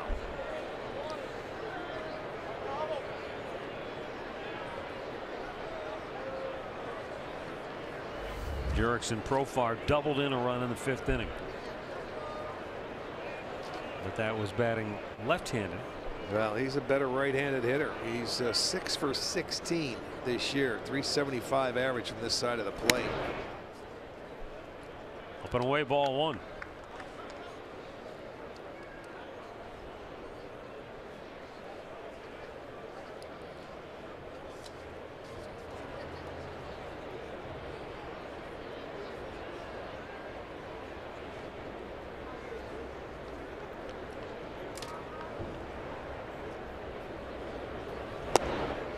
Down low, 2-0.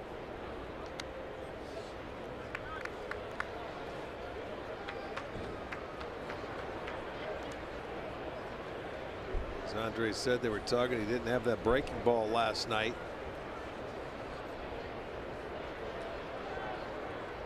Some nights you have to figure it out.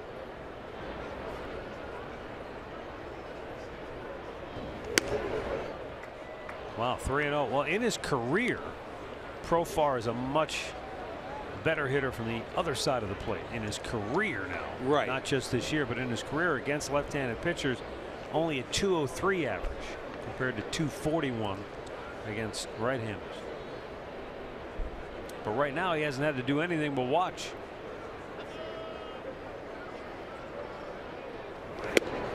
Beliveau came from behind last night to strike out Gallo to end the game. Maybe he can do the same thing here and get out of the inning against Profar.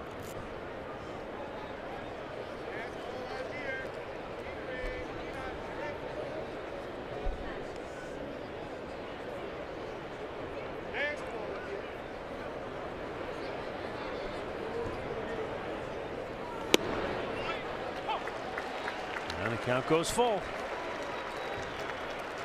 That was a good pitch, right at the lower part of the zone.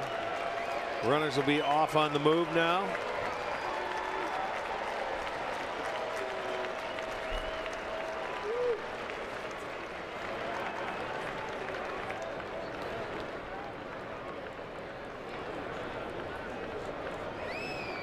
There they go. The payoff pitch. Fouled out of play.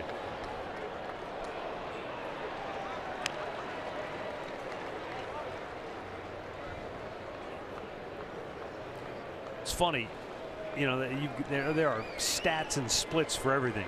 When you look at Profar, now this is in his career after a 3-0 count, 300 average. But once that count goes to 3-2, the average drops down to just $122. You want to hit. Foul back our way.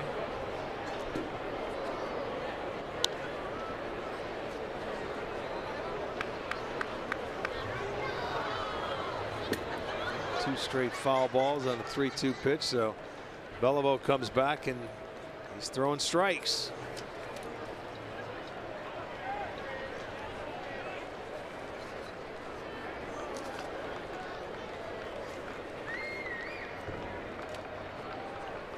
Could be a huge moment in the game right here, because those runners will get a head start on the 3-2 pitch to Profar. Beliveau trying to hold the Rangers at bay.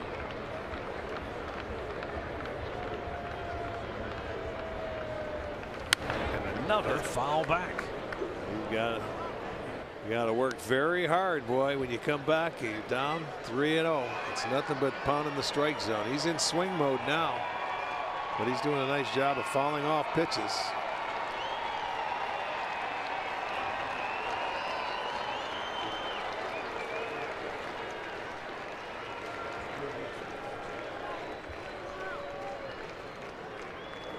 Robinson, the runner at second base, Chu at first. And they're just waiting until Beliveau delivers, and then they're off. Another foul right back. Now straight back. He had a good, he changed the eye level. He's gone down, up. But this is one that I'll tell you what, he missed a pretty good pitch to hit. And it went straight back. You don't want to throw that one again.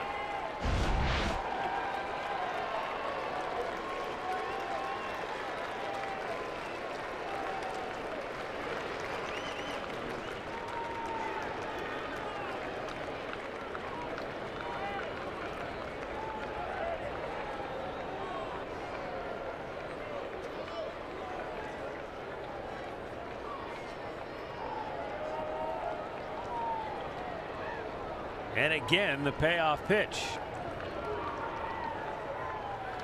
And again, it's fouled back.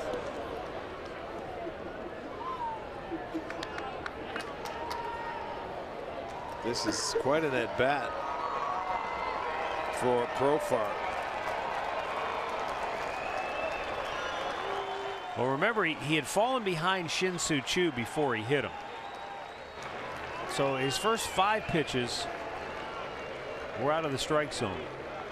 Since then, 7 consecutive strikes. And 5 foul balls from this guy.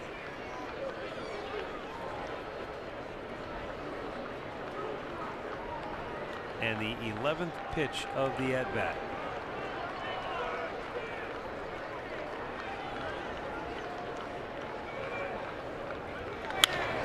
Yanked fair down the left field line and into the corner. He slowed it down. Robinson scores. Chu headed home. He'll score as well. And it's a 2-out, 2-run double for Jurickson Profar. He's driven in 3 runs for the Rangers here tonight, and they lead it 4-0.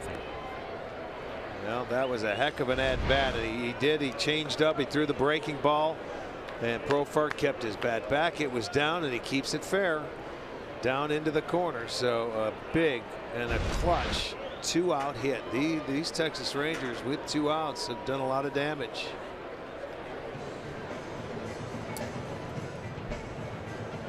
Yeah, Profar, a guy who probably isn't even playing if they have their full complement of players, because Odor would be at second, Andrus would be at short, Beltre would be at third. Maybe there'd be a spot for him in the outfield, but he's getting an opportunity because the team is so banged up, and he's making the most of it here, especially in this series. He's got 3 doubles and make it 4 runs batted in the first 2 games of this series. We talked yesterday. This young man in his major league debut in this ballpark hit a homer into right field. His first at bat, a double down the left field line. In his second at bat, he had a nice series here at that, and that was quite a few years ago. Nomar Mazara 0 for 3 on the night.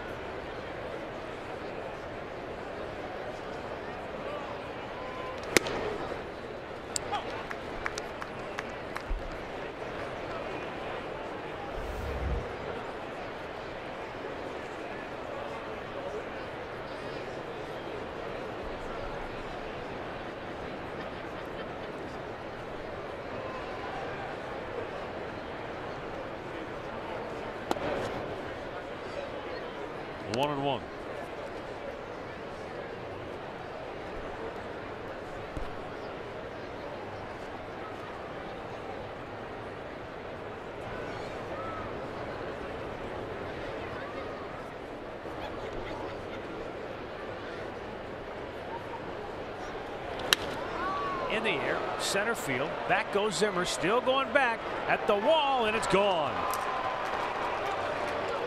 Nomar Mazara with a 2-out, 2-run home run to center field. It is a 4-run 7th for Texas, and they have taken command of this game. They lead it 6-0.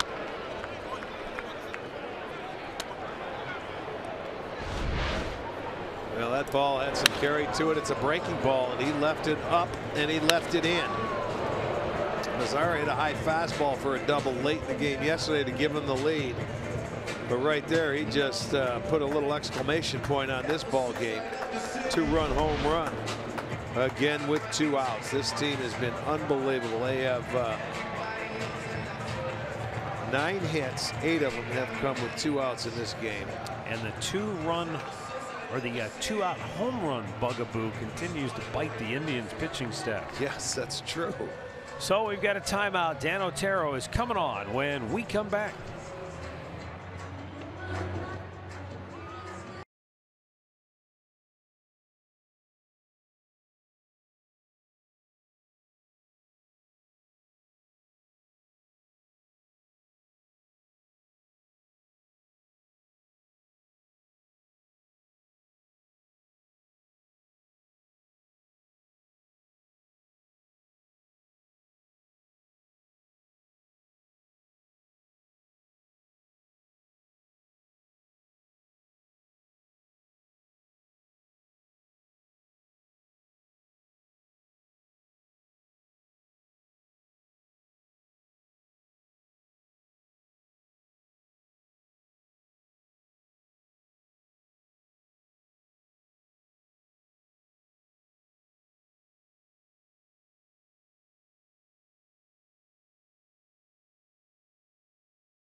Blast, a 2-run homer.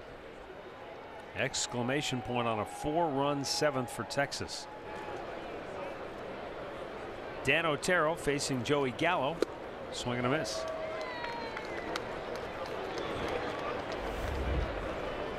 Otero's 9th appearance of the year.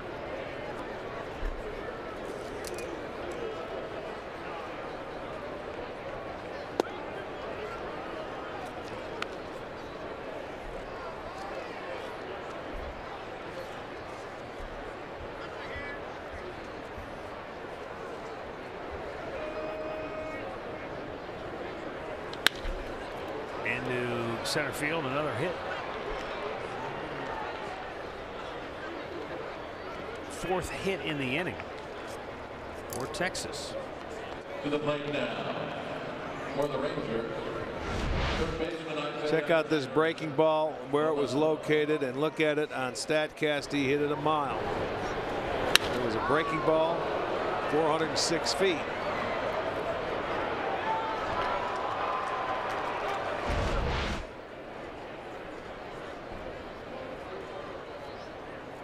Eighth man to bat in the inning, Isaiah Kiner-Falefa. And he takes a strike.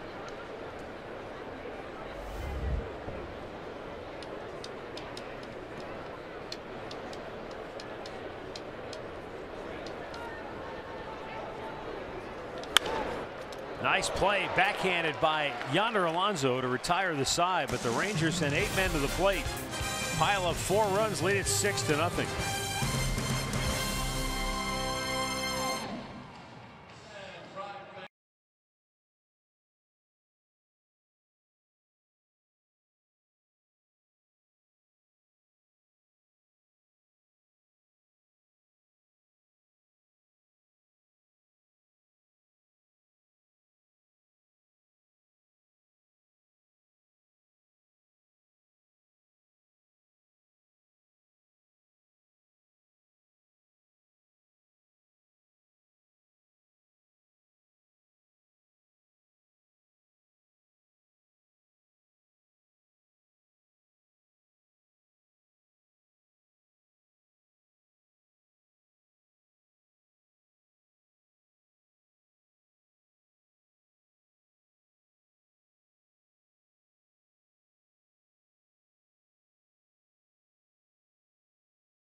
So the Indians have their work really cut out for them now.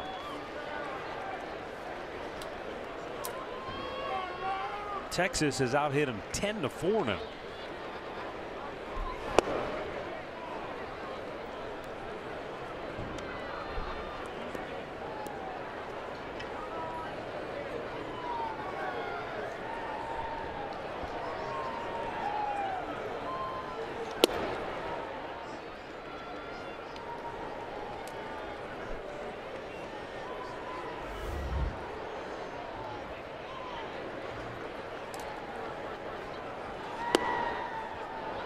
Caught the bottom of the strike zone.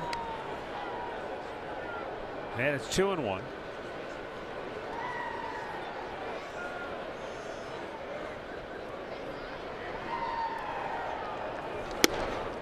That's outside.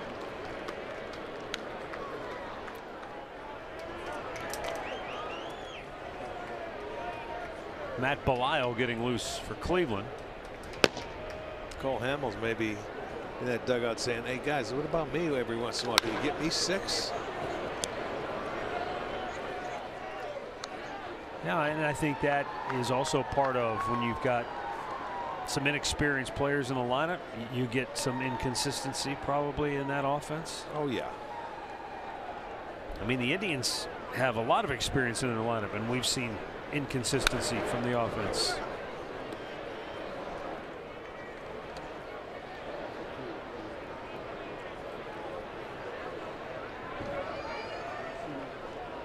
You thought maybe last night was an indicator that they were starting to really maybe turn the corner and getting ready to bust out, but tonight, Fister, and it's not the fact that they haven't scored as Gomes leads off. Here again, another opportunity. They've had chances tonight, but they just can't get a big hit to bust the, break the dam loose. 5 innings they've had their leadoff man aboard, but Fister's give him credit. He's been able to do what he does. He pitches very well against the Indians, one of the better teams that he pitches against. His 20th career start, and he's held them off the board. He got a double play in the 3rd inning when they had their first 2 on base. Short circuited a rally. They had their first 2 on base last inning. Well, and that could have been a double play ball. He couldn't hold on to it, in fielding his position. Back in the 1st inning, he made a nice play, and then, with Lindor on 3rd and 1 out, and got him in the rundown because he fielded his position.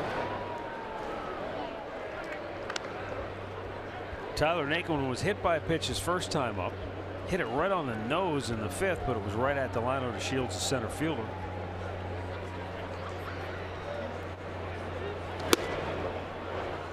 "15 out of the 17 games that Tyler Naquin has started now this year, he's been in that 8th spot in the order.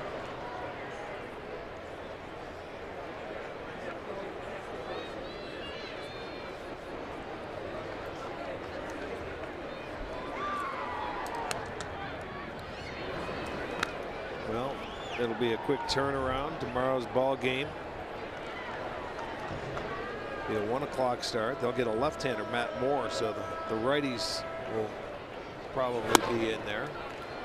Looking at Davis and Geyer.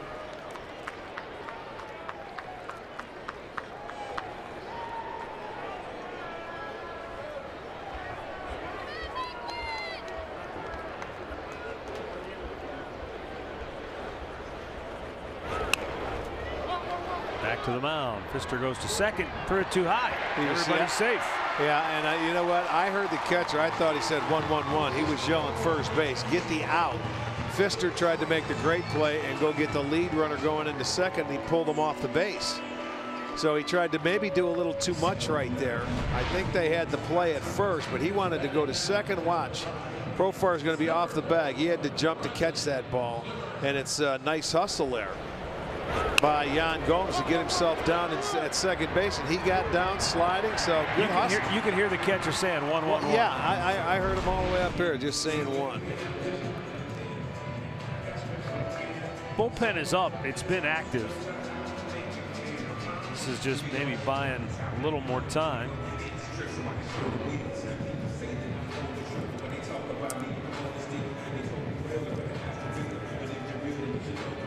Doug Brocail, pitching coach, out talking it over.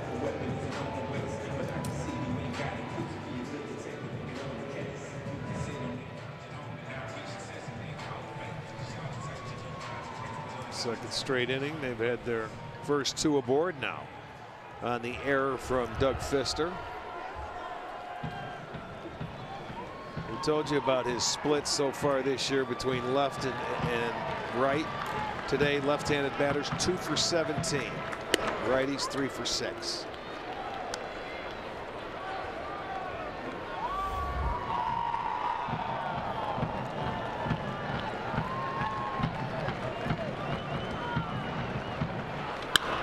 Zimmer pops one in the air, center field. 1 down.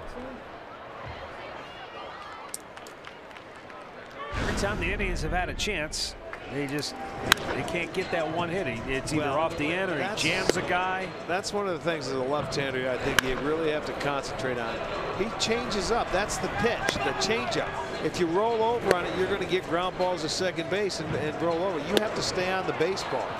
When you think about the left-handers that hit Fister tonight and hit him hard, Lindor led the game off to left field.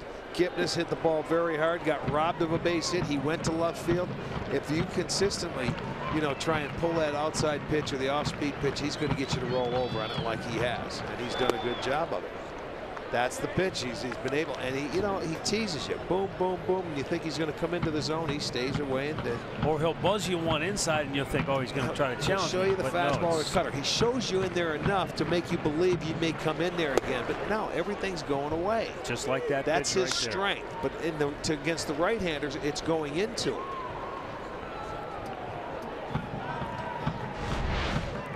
See, here's a perfect example. There it is. That's a little two-seamer away. And then he changes up off of that. And then when he sees you're looking out there to go, he'll throw one inside. He just teases you. He's a veteran. He doesn't give in. But, boy, you have to be disciplined enough to trust yourself and stay on that baseball and look away and maybe take pitches on the inside part of the plate until you get to 2 strikes. There's 3 straight now. He may be at that point in the game too where he's less willing to go in, even if it's in off the plate, for fear if I miss. He might be getting a little tired. He's at the 100 pitch mark, so maybe a little tougher to do something. I want to see what he throws here in this count. Popped him up. Well, he gave him an opportunity.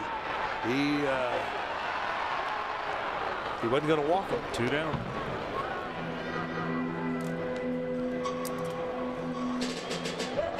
That was 89 miles an hour, but it had plate. That one wasn't off the dish. Right. He was down 3-1. You can't walk him there, or he would have been out of the ball game. You have to let him go, and you pop it up. Well, that's going to bring up Jason Kipnis, who is 0 for 2 with a walk.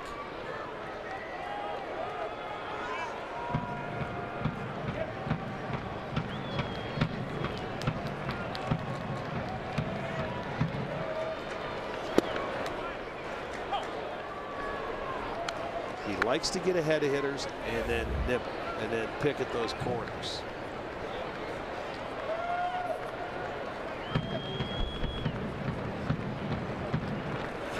Way out in front of him. Boy, he really slowed that one down. 73 miles an hour after most of the night is 88, 89. Big slow curveball.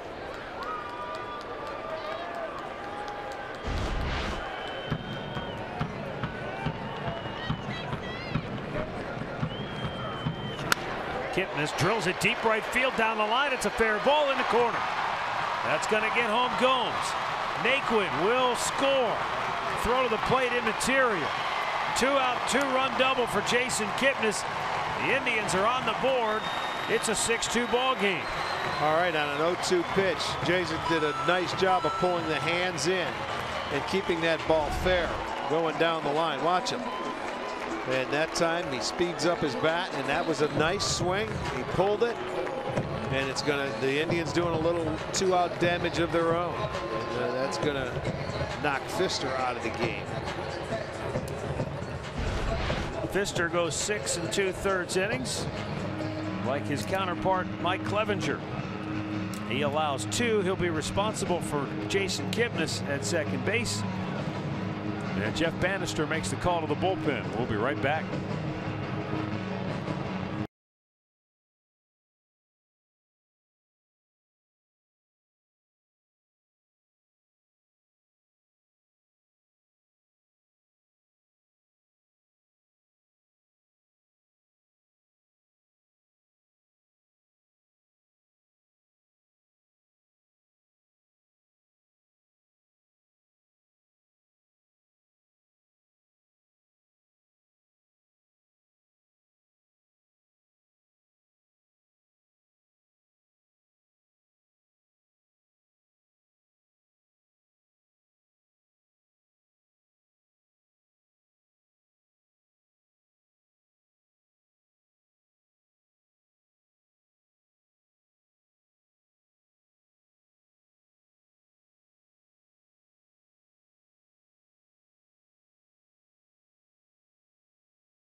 It'll be Corey Kluber against Matt Moore. Alan Jensen will start our coverage with Indians Live at 12:30. First pitch just after 1 o'clock right here on Sports Time Ohio, or streaming live on Fox Sports Go.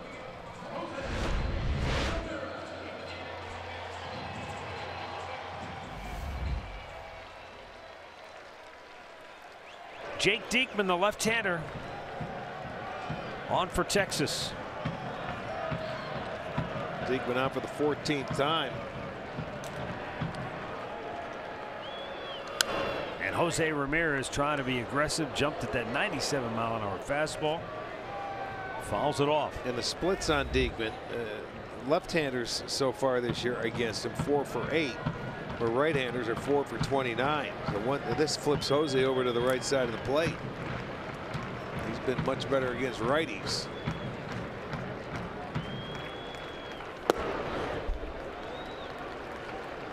Got a very good arm, gets it up there into the mid-90s.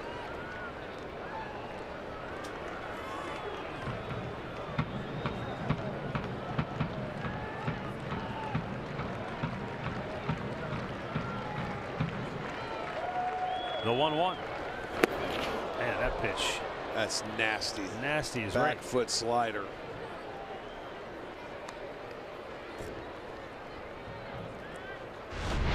I mean, look where it starts, and it just keeps bearing in, and you see it out of his hand, and you see it maybe over in that left-handed batter's box. You start your swing, and then it's all over. Down low.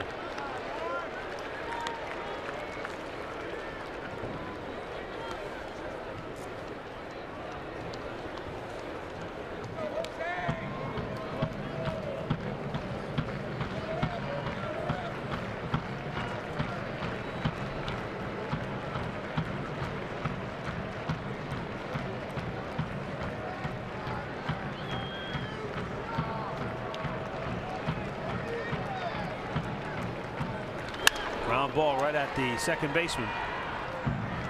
And the inning is over. Indians get on the board. Jason Kipnis delivers a 2-out, 2-run double. It's 6-2 Texas as we head to the 8th.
back here in center field along with Jensen. I'm Al. Jensen, tonight the offense for the Rangers good. The Indians offense just got going last inning. Quality start for Mike Clevenger, but it's Doug Fister up to his old tricks again. Join us for Indians Live after the game, brought to you by Conrad's Tire Express and Total Car Care.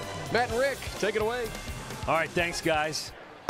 Fister has been Fister, the same guy that we saw when he was in Detroit, same guy in Boston. He's just Seattle, you pick it. Yes, indeed. And Clevenger, hey, he was fine. Unfortunately for Jeff Beliveau, a couple of mistakes cost him dearly. And the Rangers jumped on it. Dan Otero facing Ronald Guzman, bottom third of this Texas order.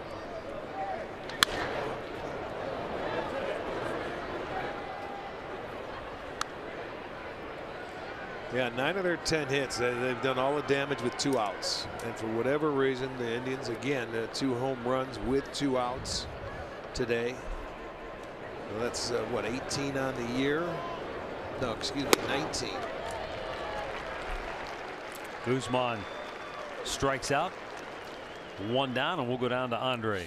Well, yeah, I know you talked to Tito about this yesterday, but Melky Cabrera, Matt, played 7 innings last night, played 9 innings today, and he will be on his way to Columbus to begin playing with the Columbus Clippers, and it looks like he'll be probably a week or so away from being able to help the team out. Also, with the doubleheader coming up on Thursday, Adam Plutko will start the 2nd game for the Tribe with Carlos Carrasco going in game 1. Now, Adam's coming off a great game for himself. His last start with Columbus went 7 2/3 of perfect baseball.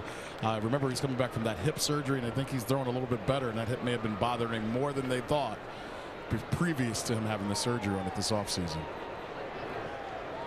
Thank you, Andre. Here's Robinson Chirinos cutting and missing. 0-2.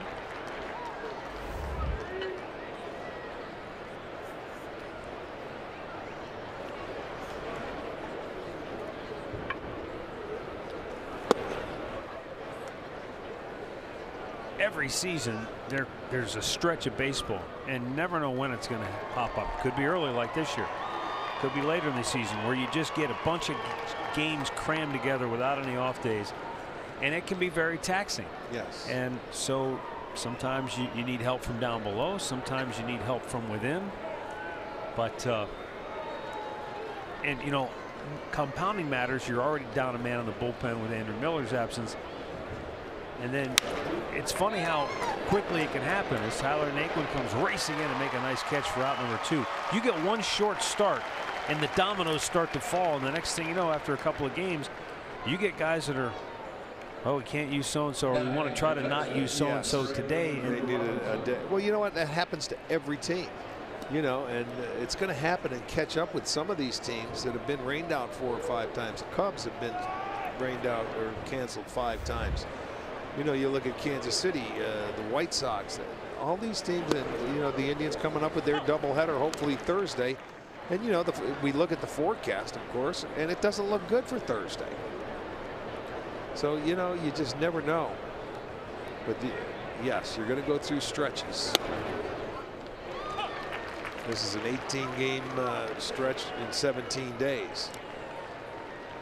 And isn't it funny too how, you know, what did Mike Hargrove used to say? You hope for the best and plan for the worst. Yes. And that's kind of what, I mean, who expects Cody Allen to go out and blow through 41 pitches last night? Right. And if you're sitting where Terry Francona is, that's worst case scenario. You're already short in the bullpen, and now he goes out and you're like, oh boy. And it just, it's almost like you keep baiting yourself deeper and deeper into the corner. Well, that shows the toughness and the resilience of teams that have to go through it, and everyone does.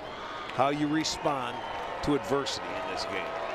You know, when it's going good and you're winning, it's easy. Everybody feels good about themselves. Oh yeah, let me go in. I can do this. I can do this. When you're losing, that's what you see what personalities are all about. 2-2 low and away. Yeah, when you're winning, it's the 85 Bears theory. You're making Super Bowl videos. You're already talking about going to the Super Bowl because it's easy. You're just killing everybody. Yeah, right. But most people don't live that way. Swung on and missed. Dan Otero goes upstairs, strikes him out. And the Rangers go 1-2-3. Bottom of the 8th coming up. Indians down 4.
Storylines brought to you by Ford.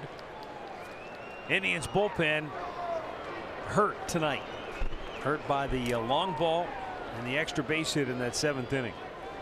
And Doug Fister, as we talked about, was very good here tonight. Now left-hander Jake Diekman, who got the last out of the 7th inning, stays on to start the 8th against Michael Brantley.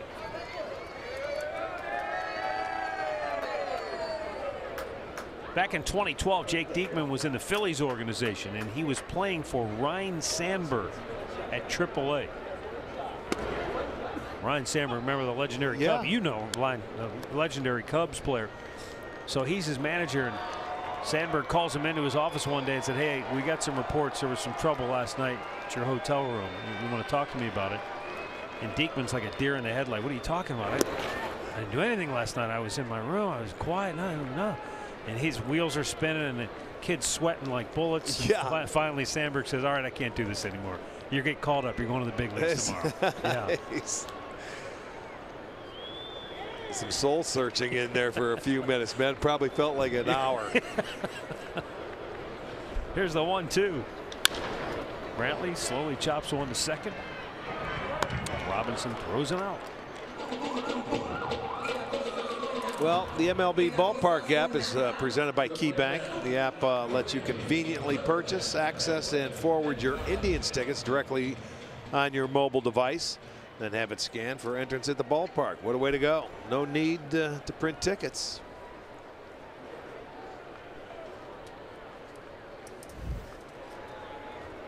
And as Paul Harvey used to say, and now the rest of the story.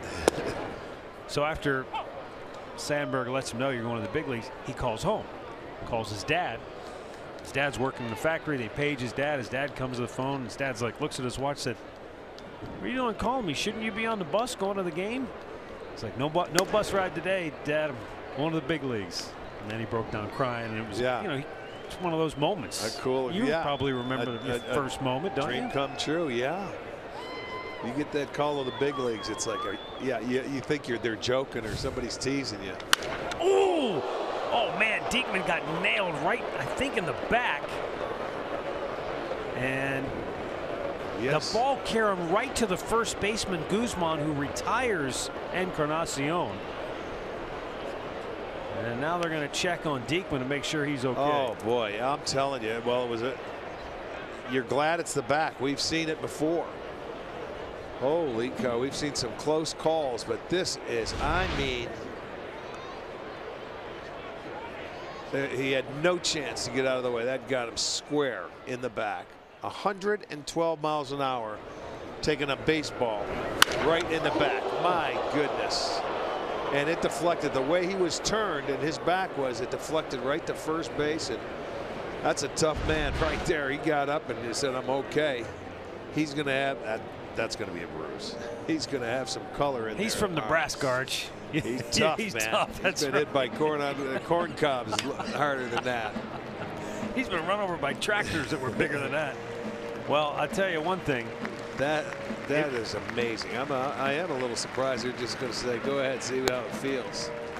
It may be numb by now, but boy, he is going to have some kind of bruise on his back. 112 miles an hour off the bat at Encarnacion. And if you're Edwin, obviously your first thought, every competitor is make sure the guy's all right. Then your second thought is, are you kidding me? I know. I had ball 112 miles an hour, and it hit him and went right to the first baseman. It couldn't have gone somewhere else, so I could have at least gotten a hit out of that. Unreal. Well, he's going to stay in the ball game. That's unbelievable.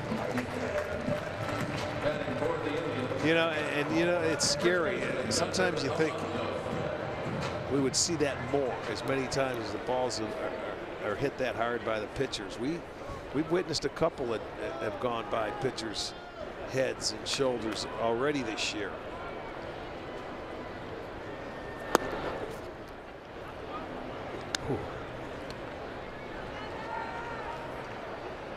Yonder Alonso 0 for 3 on the night. You know, Arch, you bring up how many times we see that and see pitchers get hit. You don't know the first guy that want to see the replay over here? Who's that? Carlos Carrasco. Well, yeah. Because he's seen it, and he was the first one to say, ooh. He's been there, yes. But he wanted to see it the first and foremost. He wanted to see where he got hit and if he was all right. It was cooking. Well, he took it flush right in the back, boy.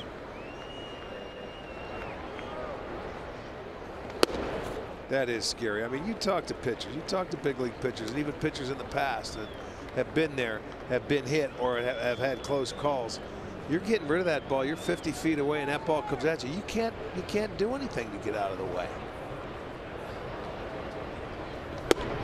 3-0 pitch in for a strike. Think about this for a second. Even Aroldis Chapman throwing at his very hardest. He throws the ball and hits a guy in the back. That ball goes right down on the ground. Yeah. That ball hit him and carried him how far?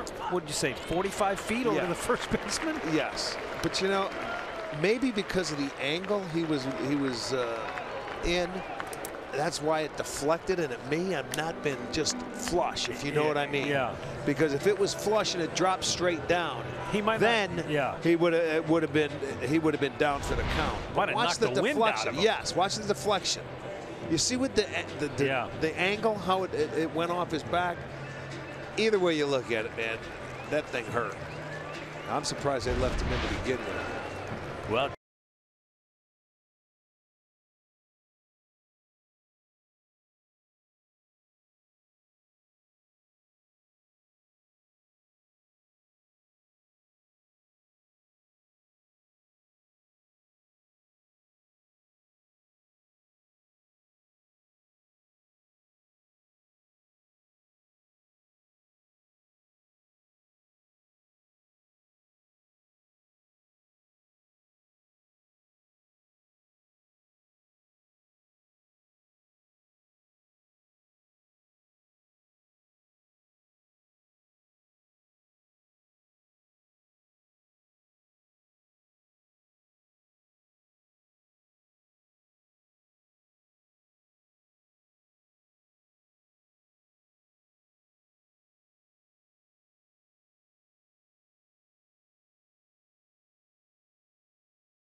And under with the purchase of an adult ticket. The seats are located in the family deck. That's near the kids' clubhouse, and they're only available at Indians.com. Kids are having fun tonight. The warm weather. Man. They're enjoying it. I know the Indians are down by 4, but they're having a nice night at the ballpark. Enjoyable.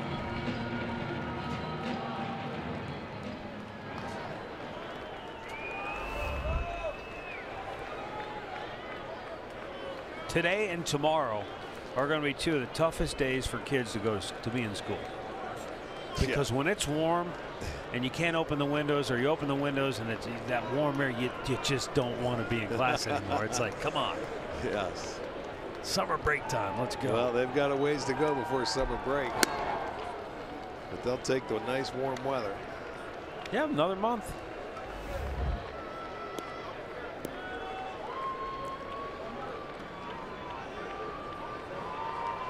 Yan Gomes has singled in each of his last 2 at-bats, scoring a run in the 7th inning.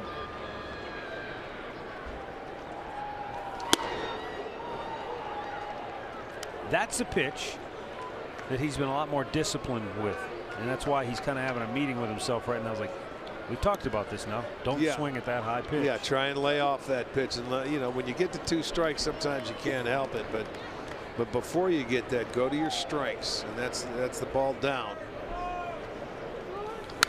There. Good cut. Clerk came in and pitched an inning last night, had a couple of strikeouts, did very well. It was the followed Cole Hamels.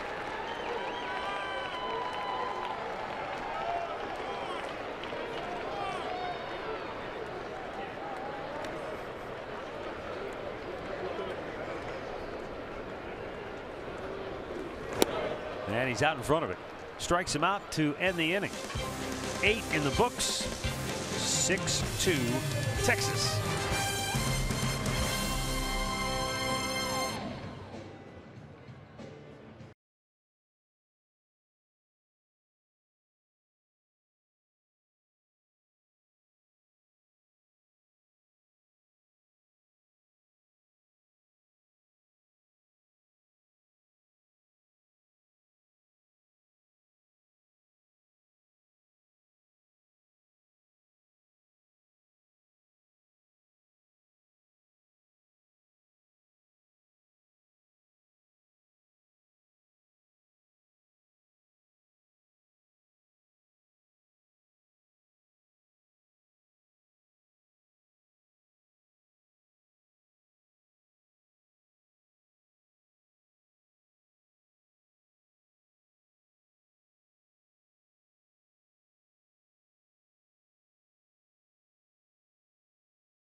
Of the Cleveland Indians and may not be reproduced or retransmitted in any form, and the accounts and descriptions of this game may not be disseminated without the express written consent of the Cleveland Indians.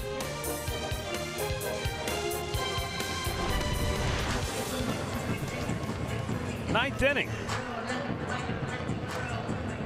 and Matt Belisle will be the 4th Indians pitcher of the night. Dan Otero worked an inning in the 3rd of scoreless relief.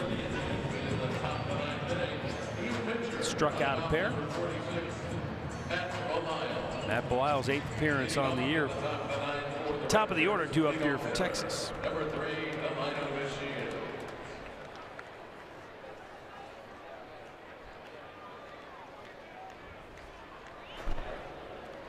Yeah, right back here tomorrow for a 1 o'clock series wrap-up with the Rangers.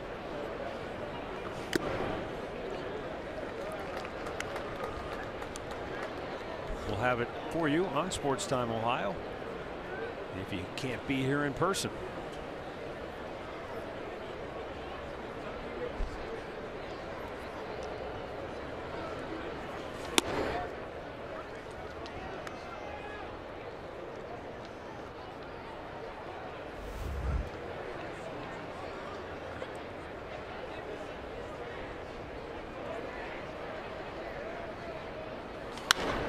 Out of play down the right side. Delino to Shields.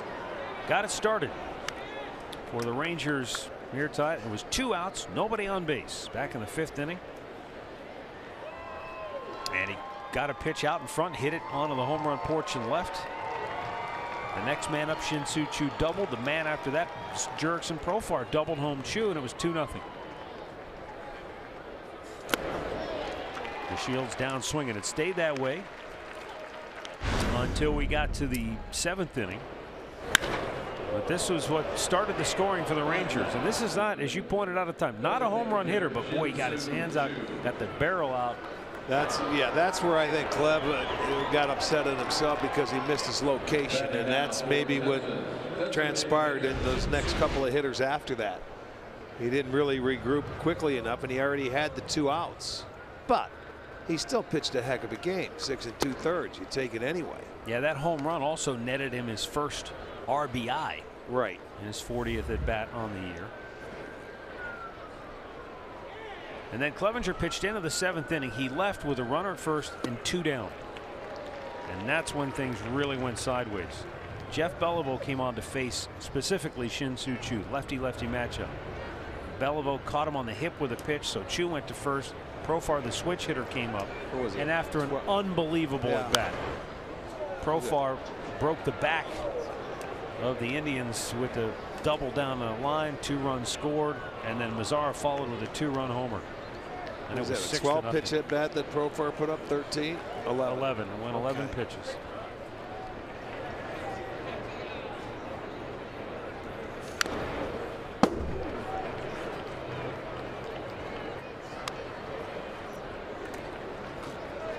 Indians' only runs came in the 7th inning on a 2-out 2-run double by Jason Kipnis.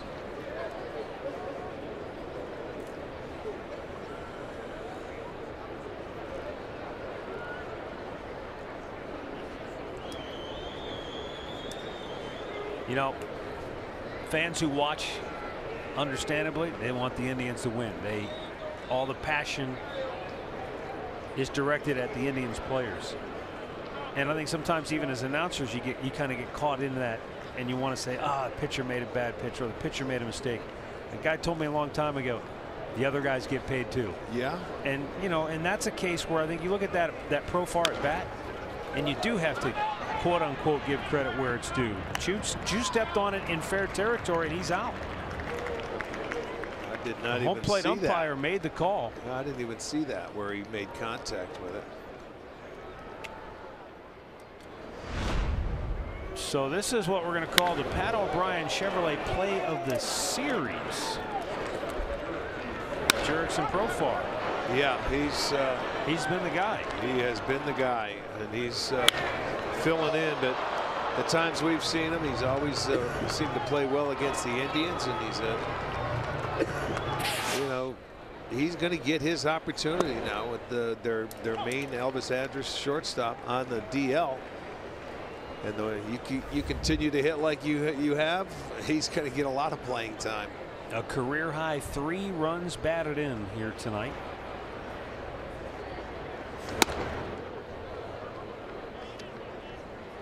And again, you just have to go back to that 11 pitch at bat. That's what draws you to the game of baseball. You love those kind of matchups. Who's going to blink first? Well, and the thing about that, he was down in the count 3-0.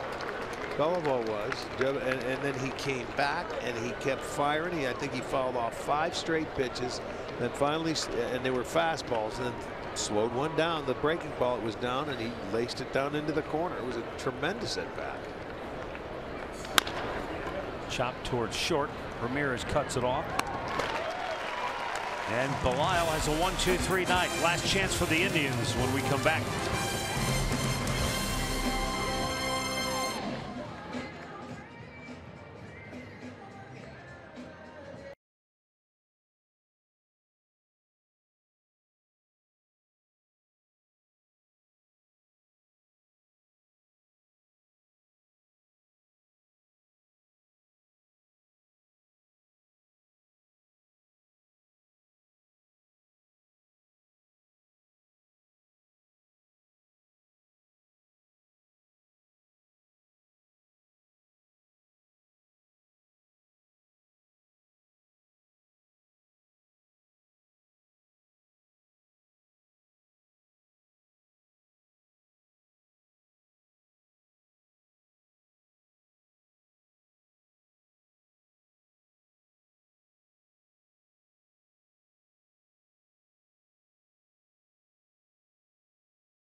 Lewis talks with Tyler Olson. Baker Mayfield and Denzel Ward throughout their ceremonial first pitch. Plays of the week presented by GMC. It's all right after Indians Live on Sports Time Ohio and streaming on Fox Sports Go.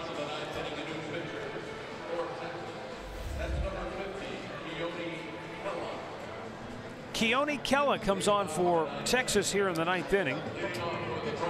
And for the Indians, bottom part of the order, Tyler Naquin, Bradley Zimmer, and then Francisco Lindor will bat third.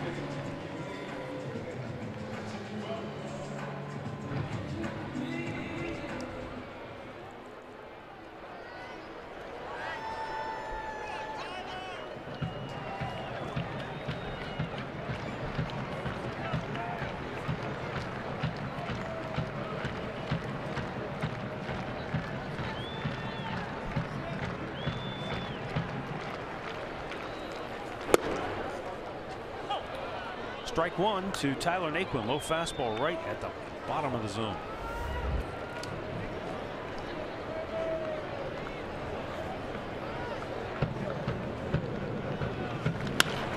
Up the gut. And Tyler Naquin with a leadoff single.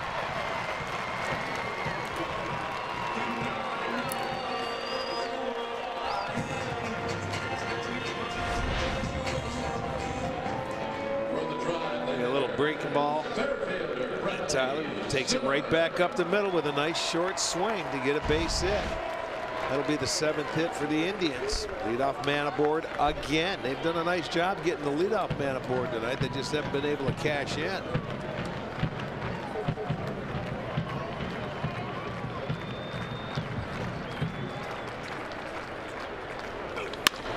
And a double play ball is short. There's one on to first, and Zimmer beats it out. Well, that transfer looked weird, didn't it? It was. He never really got the ball, and it was a low flip. So it made it tough for Robinson to turn to double play. He did a nice job of catching. Watch Profar. He didn't have it in his hands, and it gave him a bad flip.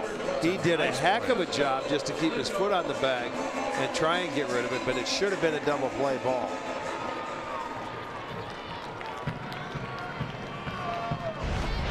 And now Francisco Lindor, who is 1 for 4 on the night.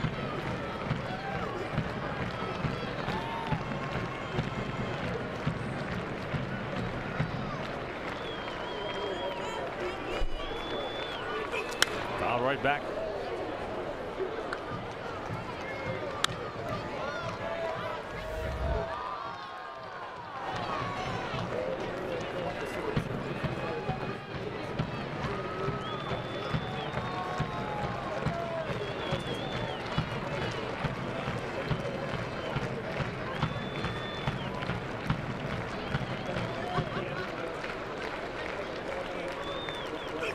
Check to swing, and it stays foul.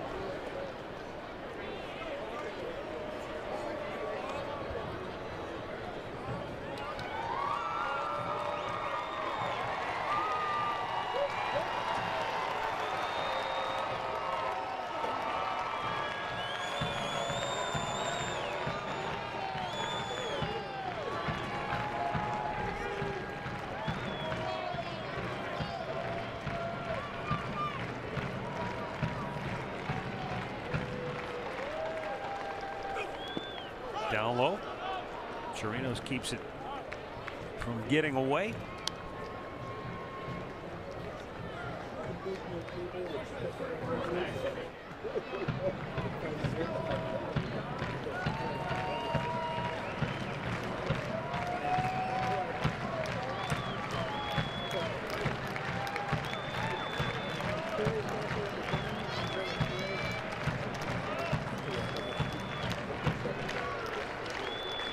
The 1-2 on its way. And Lindor checked, but he didn't go. Good take. How many kids in your family when you were growing up? 6. Keone Kella is the oldest of 6 kids in his family. Okay. He was born in 1993. That's a big family now. You don't see as many big families. It doesn't seem like it. No. Can't afford them. There's the pitch fouled off into the dugout. Yeah, no, you know, you have a couple, and it's a good. That's good nowadays. But back in the days, boy, everybody had a lot of kids. Like when you were growing up in Niagara Falls, you're probably a lot of houses street, just like yours. We need 2 or 3 families. We could have field two teams. Yeah. We had families of 10, 12. Wow. On the street, yes. You didn't have to go far. The 2-2. Right back up the middle, and that's through. So Lindor followed Naquin's lead, who singled up the middle to start the inning. Yeah, I mean, and there you go. And it looked like Kella tried to barehand this ball and thought about it wisely and took it away, or it got by him. And he's lucky. You don't want to hurt your pitching hand like that, but that's just, I'm sure, reactions that you try to do. So 2 hits in the inning. Kipnis is going to get an opportunity now.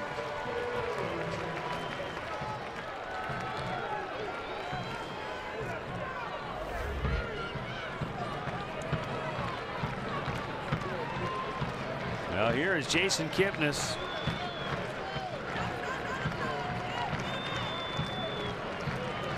Last 6 games now has 6 hits, and 4 of the 6 have been doubles.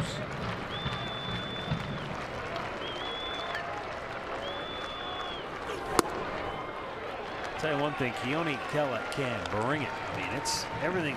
You can hear him grunt. It's max effort. 97, 98.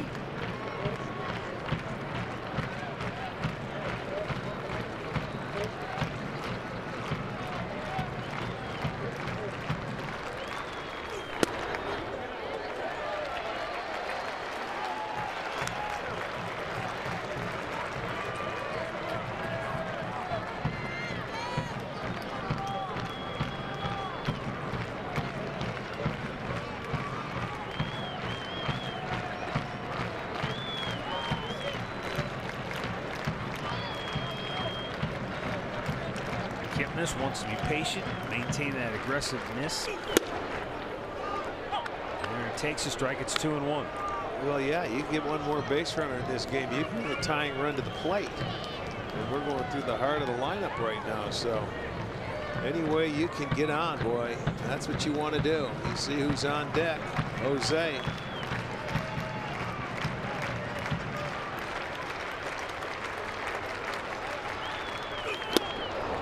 That was 98, and it was, I don't know if it was moving or it was just low, but who knows what it looked like to Kipnis.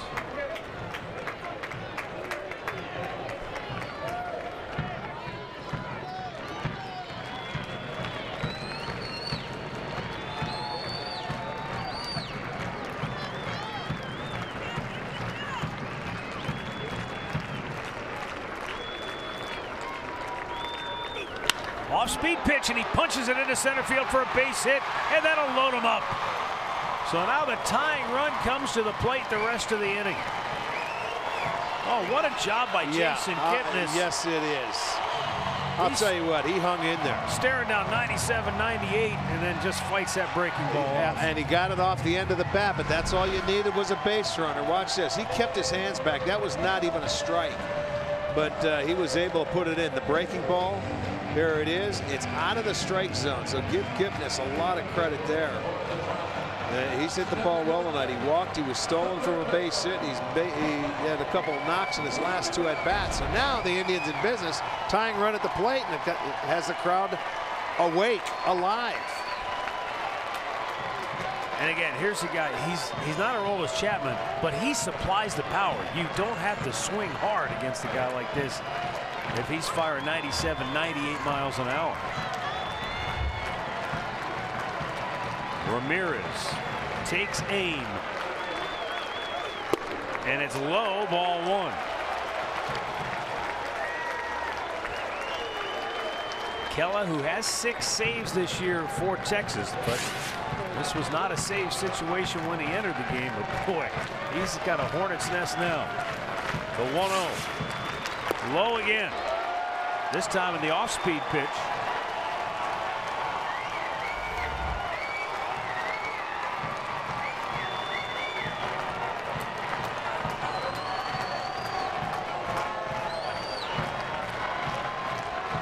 Indians own the second best bases loaded team batting average in the majors at .417.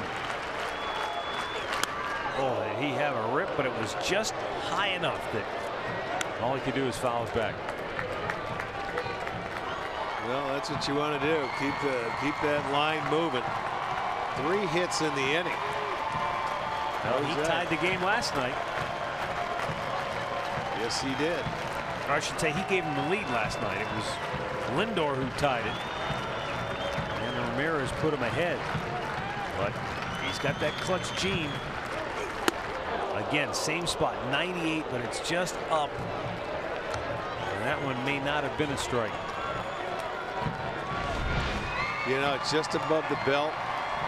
It's actually up a little higher than you want, because that's an awfully hard pitch to really get on top of.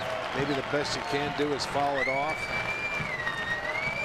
Michael Brantley waits on deck.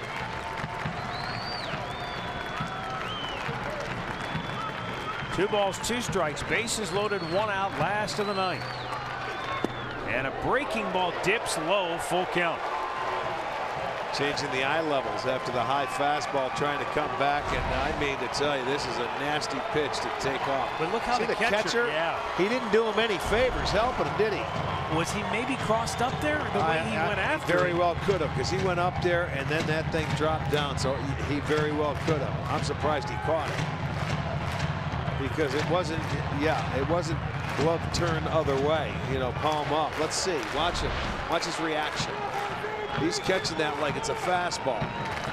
Yes, they were crossed up. Oh, big pitch here. This is the money ball. Here's the 3-2. Swung on and missed. He came back with a breaking ball, and he strikes him out. Well, Ramirez, he'd like to bite his bat in half right now as he heads back to the dugout. Well, he had good counts to hit in, and I'll tell you what, it's another breaking ball, a slider.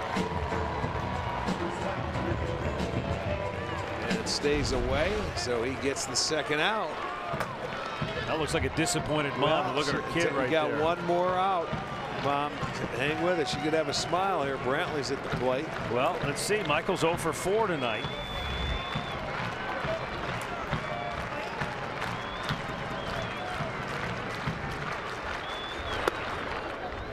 Which means he's due, because in his last 14 games he's hit at a .386 clip.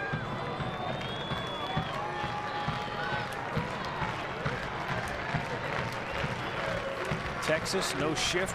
Really not much even from the standpoint of shading. You know, Brantley chased the breaking ball down low, and he's in the hole 0-2.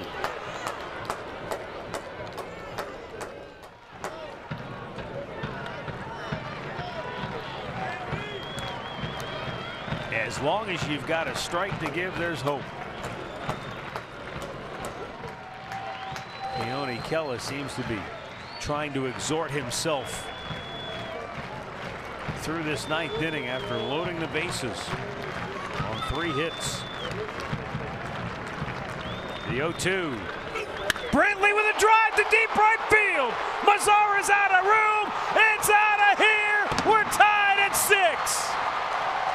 As long as you've got 1 strike to give, there's always a chance. I would love to see that lady's face now. I'll tell you what, an 0-2 breaking ball that he left up, and Michael ties this ball game up.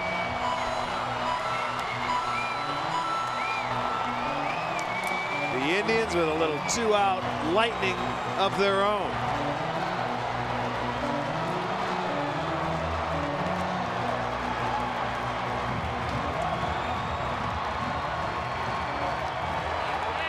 That's got the joint jumping for sure.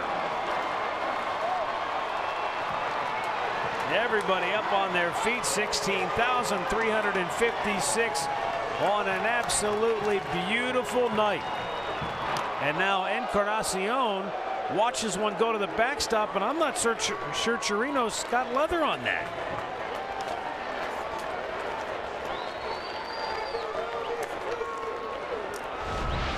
Watch where this. he missed it completely. He had to be crossed up again. Well, it looked like he didn't see it. Absolutely right. Drilled the umpire right in the mask. Edwin shoots one to right center field. It'll be cut off by DeShields. And now the winning run is aboard with 2 outs in the bottom of the 9th. Get a pinch runner right here. Raj Davis, I'm sure, going to come out and do some running here. Watch this pitch, 0-2. And he said, oh my goodness, he hit that breaking ball, and he sure did with 2 outs. Down to their last strike. Oh boy, what a lift that is.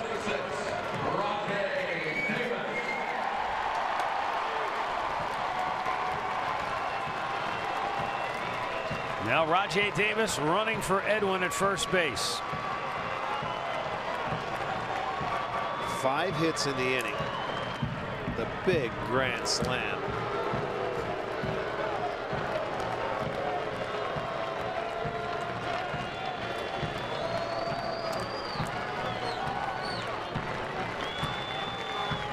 Well, this crowd woke up in a hurry, didn't they?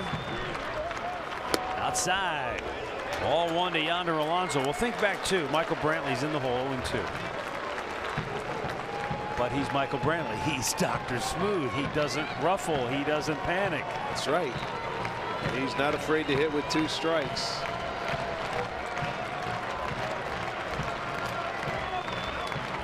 Rajay takes off. What a jump, and Yonder swings at it. Now that's one Yonder's got to give him an opportunity to get himself in scoring position, because what would have happened, they probably would have ended up walking Alonso. Give him a chance to steal. He had it. He would not have had to slide. He had it easily. And you swing at it. You have to give him an opportunity as a hitter.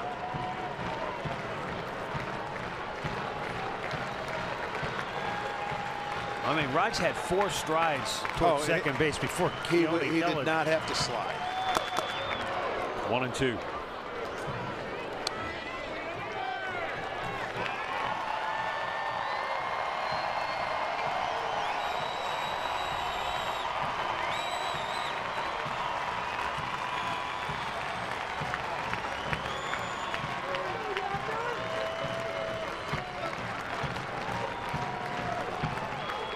Rajay takes off again. Yonder swings and misses. Ball pumps away. Chirinos with the throw to first, and that will end the inning. Michael Brantley's first career grand slam in the clutch forces extra innings tonight. Tied at 6.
Well, we've got bonus baseball tonight. In game 2 of this 3-game series between the Indians and the Texas Rangers, we head to the 10th inning. here at Progressive Field after Michael Brantley's grand slam pulls the Indians even at 6 apiece. Tyler Olson will be the 5th Indians pitcher of the night. Both these teams have played 2 extra inning games. The Texas Rangers are 2-0 in extra innings. The Indians are 0-2.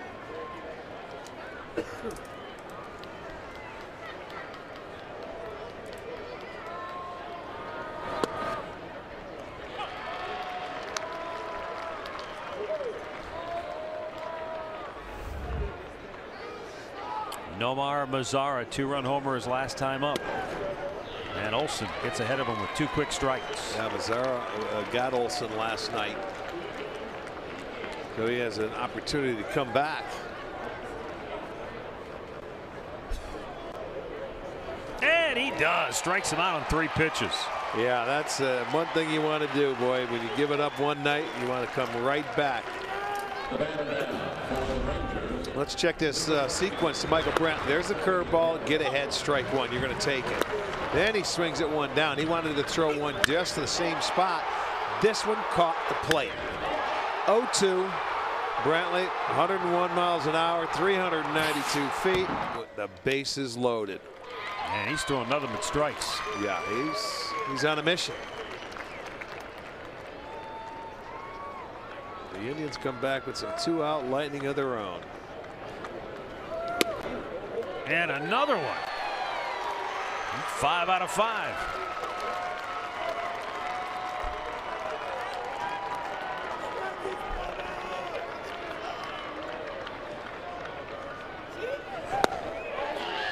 Just a bit outside. Boy, he gives you little different arm angles, doesn't he? That's nasty.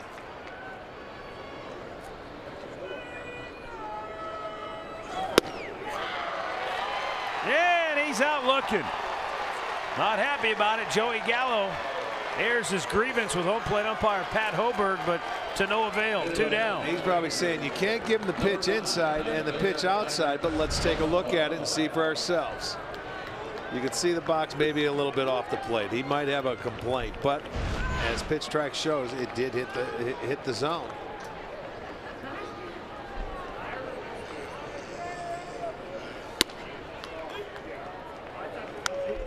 Isaiah Kiner-Falefa is 2 for 4.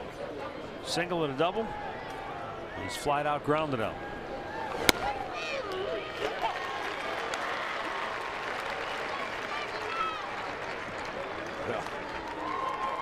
Well, Olson is on a mission. He is throwing nothing but strikes.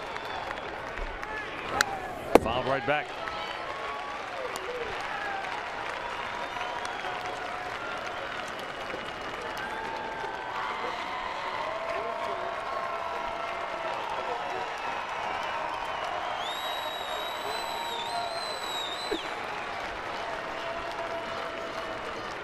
Olson's 1-2. Grounded up the gut, and that's going to get into center field. A base hit. So his 3rd hit of the evening keeps the inning going. Now you got to be careful. 2 outs. This is the damage. Another base hit for them with 2 outs. Ronald Guzman, the scheduled hitter, but it looks like we're either waiting on him or a pinch hitter. I'm thinking a pinch hitter. Yeah. Has all the earmarks of that. Guzman is going back to the dugout. Who is it? Nunez? Trying to find the helmet. Or are we getting a pinch runner? No. Coming up for a hitter. Renato Nunez finally emerging from the Rangers dugout. Well, usually those hitters are normally waiting. You know, if you have an opportunity to pinch hit, it doesn't take long. They usually know it. And here comes Tito. He will make the change after he is announced in the ball game. So we're going to have a timeout here in the 10th inning. We are tied at 6. Tyler Olson with a couple of strikeouts. Nick Goody's coming on when we come back.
Texas has a runner at first, 2 down. Tyler Olson struck out the first 2 he faced before yielding a base hit on a bouncer right up the middle to Isaiah Kiner-Falefa.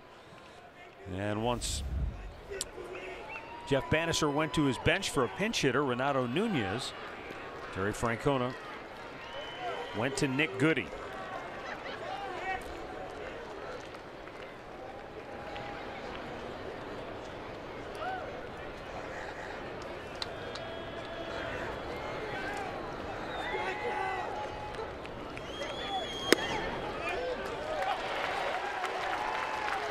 Goody's trying to bounce back from a rough outing his last time out against Seattle when he gave up 3 runs in an inning of work.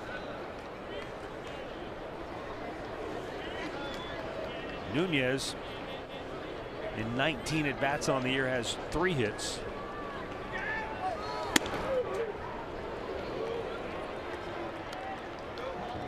Sunday in Toronto, hit his first Rangers home run.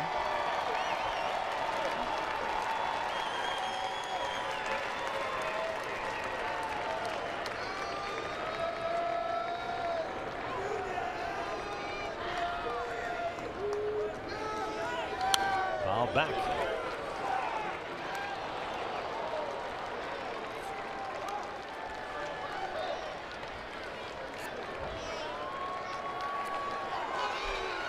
That's the whole thing with bullpen pitchers. Their stints are very short.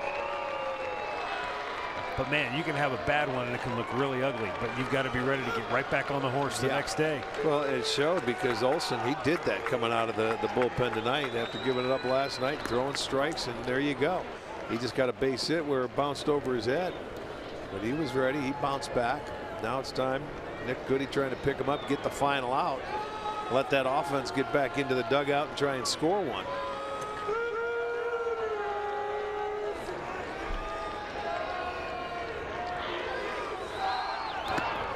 Runner goes on the ball in the dirt.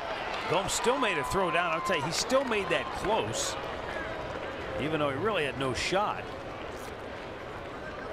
And he's in scoring position on the wild pitch. He kicked it and it came to him. Boy, he used his feet. Those soccer instincts are never far away. I'm telling you, you're right. He kicked it right over to his throwing hand. He grew up in Brazil. That's the first sport everybody learns, I think.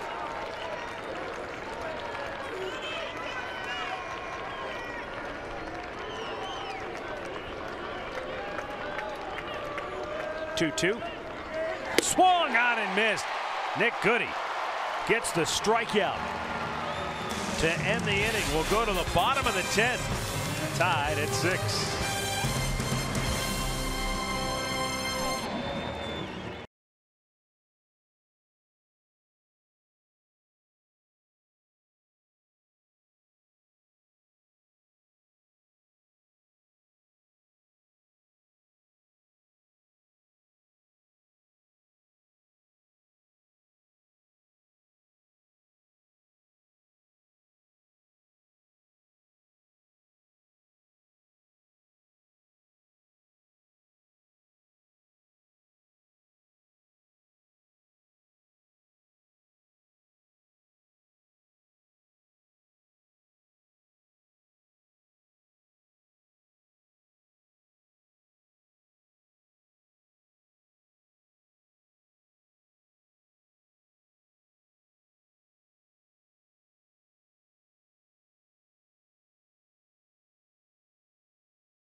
Ray supports cancer research at the Cleveland Clinic, so visit velasano.org/Indians for details on joining their team. Bottom of the 10th will be left-hander Alex Claudio, who last night did not retire a batter and gave up 3 straight hits. He came on in the 7th inning, faced Lindor, Kipnis, and Ramirez. He will not be facing the same guys to start the 10th inning. Joey Gallo stays in the game. He moves from left field to first base. And after Ronald Guzman was pinch hit for, Renato Nunez goes into left field. All right. Alex Claudio facing Yan Gomes 2 years ago. And Gomes with a walk-off winner. And the Indians went on a tear shortly thereafter. In fact, just 2 weeks after that is when the Indians started their 14-game winning streak. And now they meet again.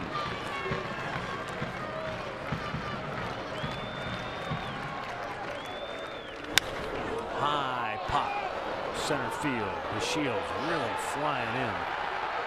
Makes the catch, 1 down.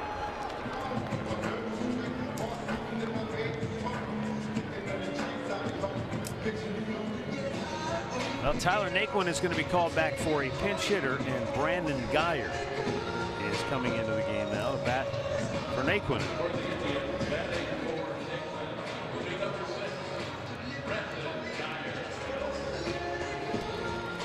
Geyer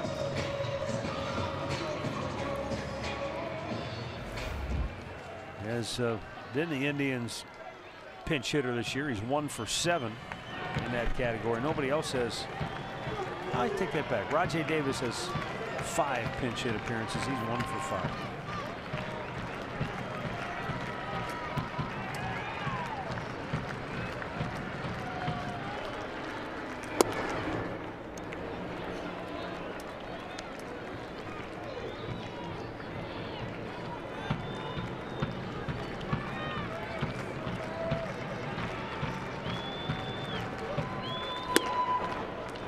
A strike outside corner.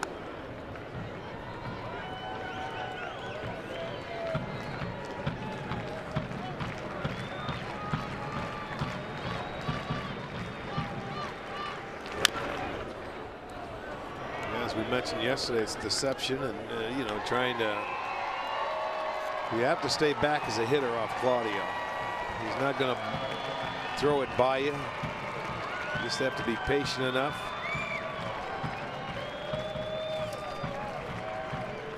1-2 pitch.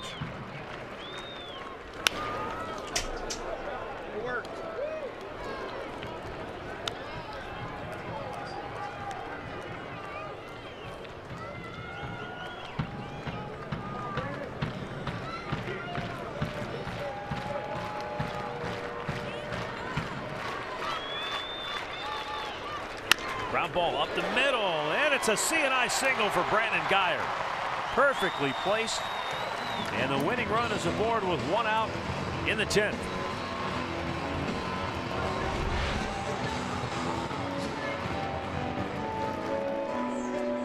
There you go. Found a hole.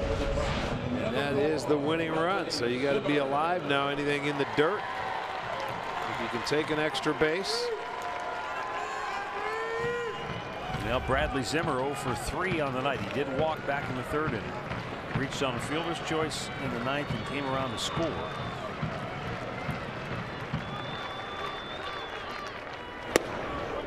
Takes down an in-ball 1.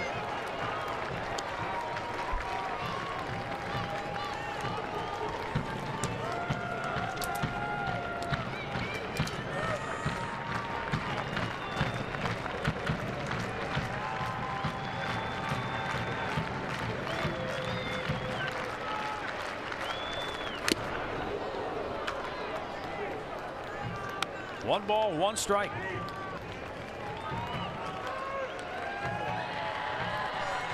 Mike Sarbaugh coaching at 3rd.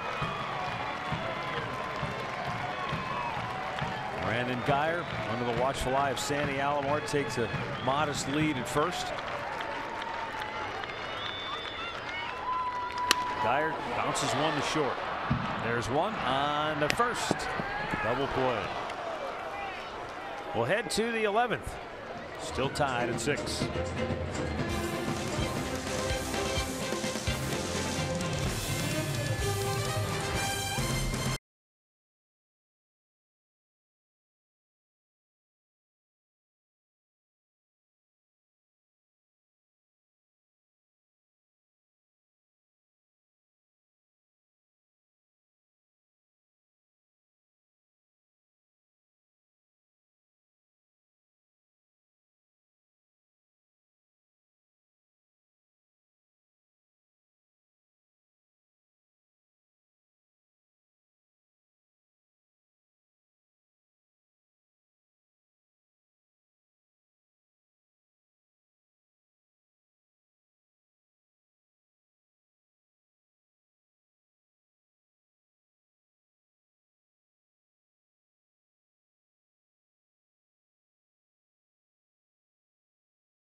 Stays in the game in right field.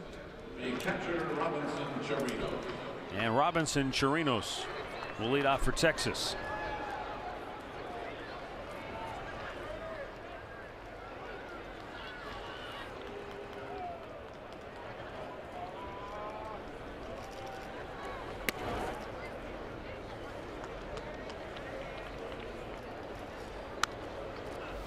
Chirinos 0 for 4 tonight. Struck out twice, grounded to third, and popped out to right field.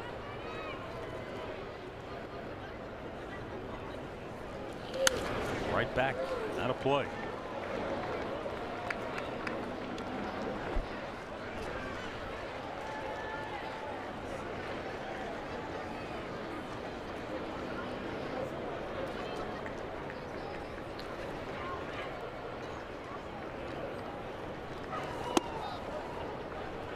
All right, here's a good one for you. Ready? I am ready. Redbird tells us the last time the Indians had a game-tying grand slam hit in the 9th inning was July 20th, 1980. There's a smash to left field. Brantley cuts it off. And he's going to hold Chirinos to a long leadoff single. That was Toby Harrah against the Oakland A's, July 20th, 1980. And in that game, in the 9th inning, you're down 5 runs. You lead off with a base hit. DeLaunay brings you home with a base hit. You get the first run on the board. Toby hits a grand slam. 5-5. They played 14 innings. Oh, yeah. Okay. And the A's ended up winning it. But here's the thing, it's the most amazing thing to me.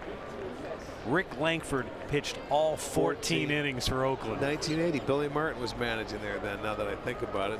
Oh yeah, he had a 4-man rotation, and those guys would throw for There's a bunt in the air, and Jan Gomes has his second put out on a bunt gone awry by Texas hitters.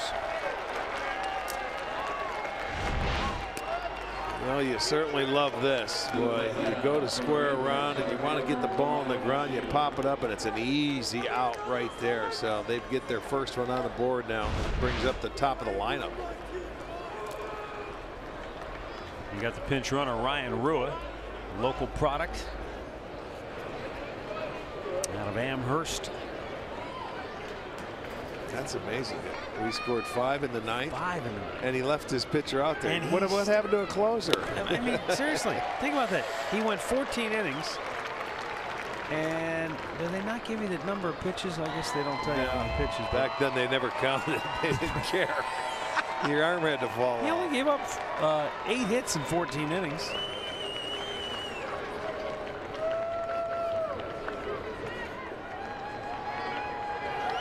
Fouled back. Not like the Indians emptied the bullpen for that 14-inning affair. Ross Grimsley went 6.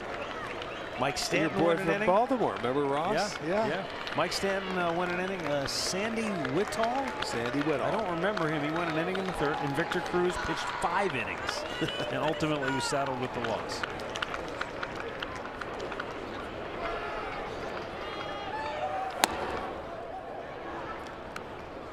Now Victor was a relief pitcher, right? He wasn't a starter, was he? Who's that? Victor Cruz? No, he was a reliever.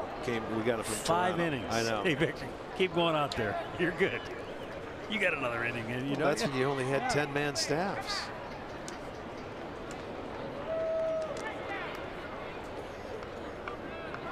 Keeping a close eye on Rua.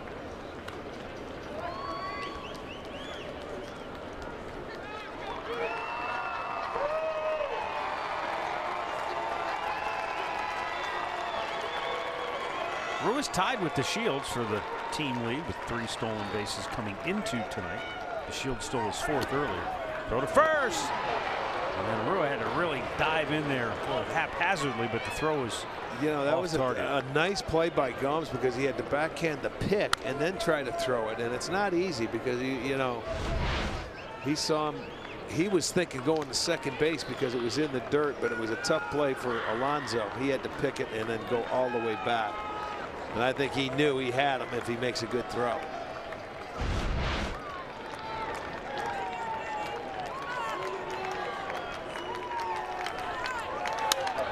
In the air, center field, Bradley Zimmer. He's there. 2 down.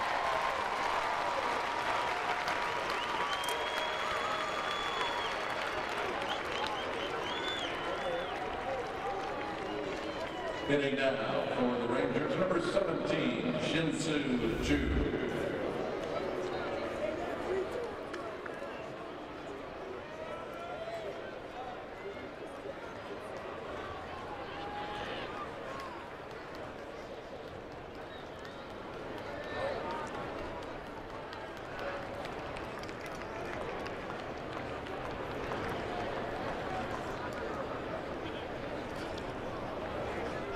Good, he deals. It's up high, ball 1 to Shin-Soo Choo.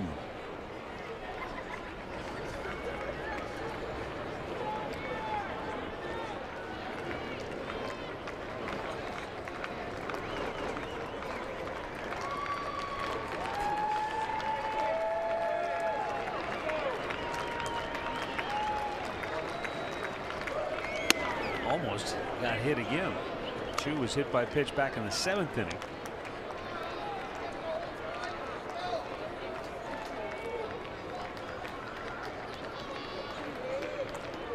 Tony Beasley going over the sides there at the 3rd base coaching position.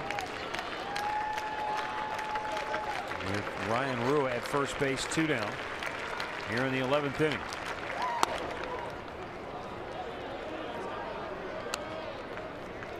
We don't want to see that next guy up at the dish. That's for sure. He's had so far a pretty good series. Driven in 3 of the 6 runs.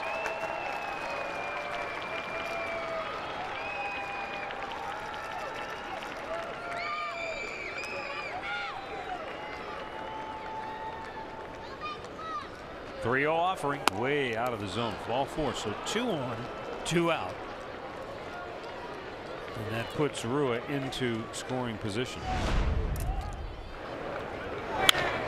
Well, this was the 11th pitch at bat where he ended up fouling off 5 straight pitches, driving home a pair on that double.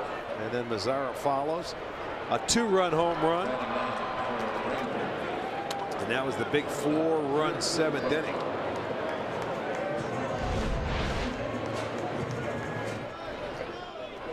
But the Indians came back and had a 4-run inning of their own back in the 9th. Well, here's Jurickson Profar.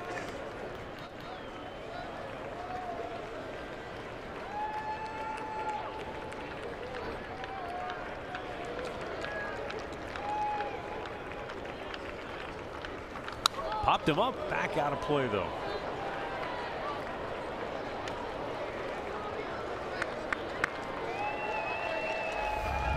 Difference between tonight and just a couple of days ago is that 16,356, and the only people who have left earlier are the ones who have kids who have to get to school in the morning. Yeah. Everybody else is like, oh, beautiful, I'm staying. Can't blame them. You're not too cold. You don't have to worry about any of that other stuff.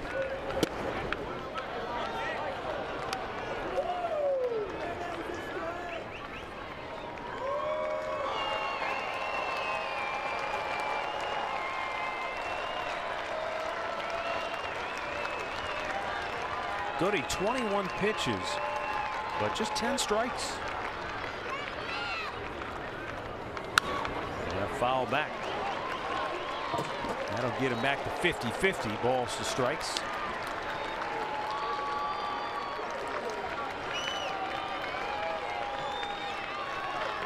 Twins Blue Jays tied 2-2. They're in the 5th in Minneapolis. White Sox lead the Cardinals interleague action 2-1 in St. Louis. They're in the 5th inning. That's James Shields pitching for Chicago. Tigers beat the Rays earlier today 2-1. Swung on and missed. Profar went too far. Goody strikes him out. And the Rangers strand 2 here in the 11th.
And Frankie Lindor is ready to lead it off for the Indians.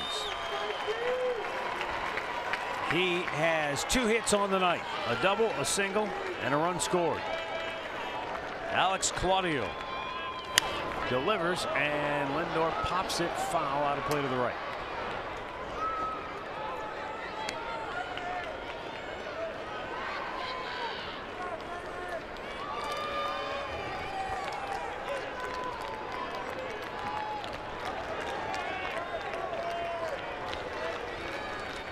New catcher Juan Centeno. Chopped back to the mound. Claudio has it. 1 away. Ryan Rua remains in the game. He goes to left field. So Centeno goes into the lineup in the Ronald Guzman spot. So he'll be batting 7th. There's Jason Kipnis. His last 2 at-bats have been monstrous for the Indians. A 2-run double got him on the board in the 7th, and then in that 9th inning, he got the base hit to load him up. And he hit an outstanding pitch. And actually, go back to that 2nd inning when he was taken from a base hit by Gallo in left field. Yeah. It was a double with a runner in scoring position. Could have drove in a 2-out run. So he's been on 3 times today. Chop towards second base. Robinson will have an easy play, and there are 2 down. Well, here's the 9th inning. If you joined us late or missed it, started with a Tyler Naquin single. Yeah, up the middle, very nice, and then Lindor did the same thing. Look at that. That was a great job of hitting right there. And then after Jose Ramirez struck out, with 2 strikes, Michael Brantley, kaboom. 3rd straight breaking ball. That was a 29-pitch inning for Kayla. 29, you say? Yeah.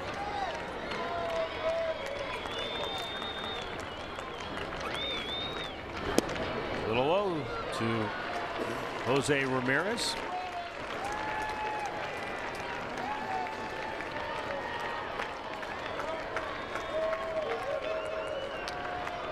Jose had a good at bat against Keone Kela in that inning, but ultimately chased one, and he just pushed one by the 3rd baseman. It goes up into the seats, and he'll have 2 bases. Boy, kept the hands back. That's what made that one. Winning run and scoring position. Well, just watch the swing here, and I mean, this is right down the line. He really stayed back. That front foot goes out. But you see how he kept those hands back enough to let that ball get into the zone and right over the bag, and it goes off the glove. At first glance, he looks off balance, but then you see the hands. Even though the weight looks like it's forward, the hands are back. Yes, they were. He was able to stay back enough, and that's probably the key to hitting this guy. Everybody up on their feet. They want to see Michael Brantley deliver again. He tied it in the 9th. Can he win it in the 11th? Ooh, big swing and a slow breaking ball.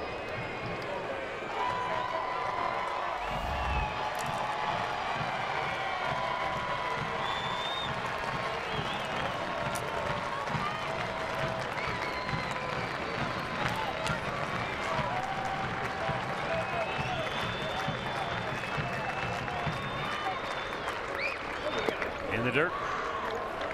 Ramirez holds at second. Hard to believe, you know, when you think about everything that Brantley's done in his career, that's the first Grand Slam you're right. he's ever hit. I know it. Well, it couldn't have come at a better time. Down to the count of 0-2, down 4, tie the game up in the 9th. What a way to do it. Make your first one memorable. Absolutely. Why not? It's a special one. The 1-1. Slow chopper to first. And we're going to play more. We'll go to the 12th. Still tied at 6.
ball game. Nick Goody has worked an inning and a third of scoreless relief, and he'll stay on for the 12th. Zach McAllister is up in the Cleveland bullpen.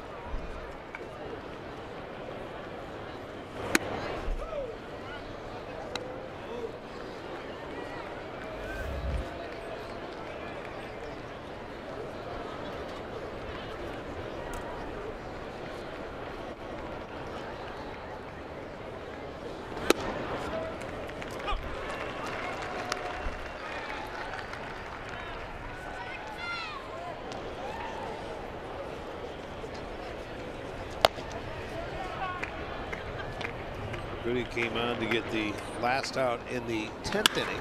Right at Lindor. One away. I mean, Arch, you look out there and all of a sudden they're down to McAllister. Yeah. Because Cody Allen, 41 pitches last night. He's not pitching tonight. I would certainly not think so. But what we usually see, and I know Andre's probably down there lurking for us. Usually at some point you'll see a starter say, all right, I'll put my spikes on if you need me. I'm going to go out there and get ready. Yeah, but the thing of it is, man, you got a double dip Thursday. You got an early game tomorrow. Uh-oh, there is a long fly ball. Deep center field. Goodbye. Joey Gallo gets into one and gives the Texas Rangers a 7-6 lead.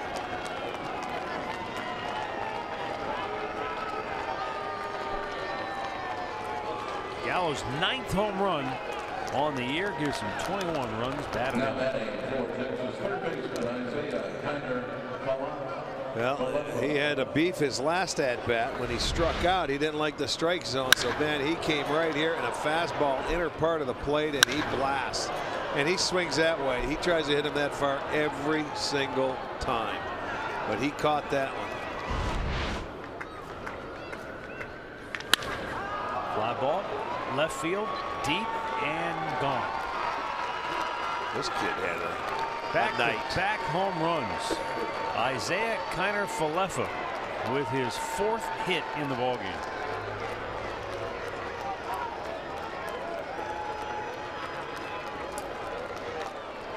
That's going to be it for Goody. Terry Francona goes to the mound to make a pitching change with one out here in the 12th. Isaiah Kiner-Falefa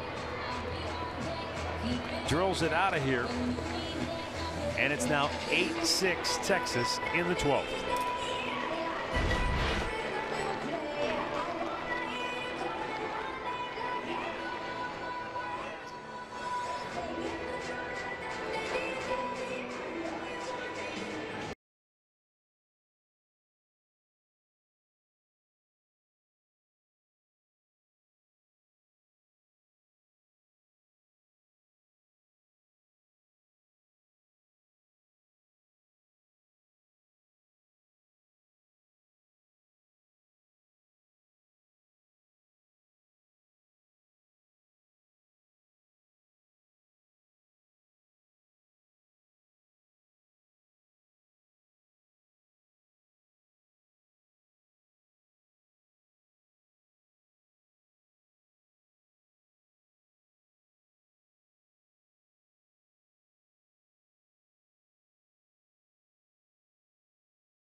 Especially this one pitch to Joey Gallo.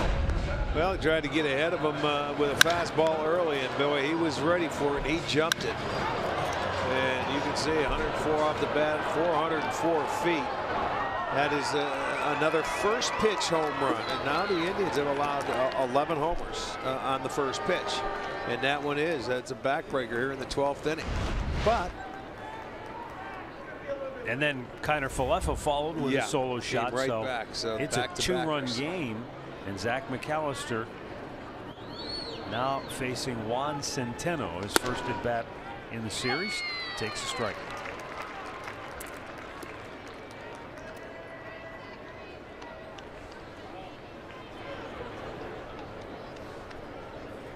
Blue Jays have gone ahead of Minnesota 3-2 in the 6th inning in Minnesota. Centeno fouls one straight back. Detroit beat Tampa 2-1, and Kansas City, Boston tied 3-3 in the 9th at Fenway Park.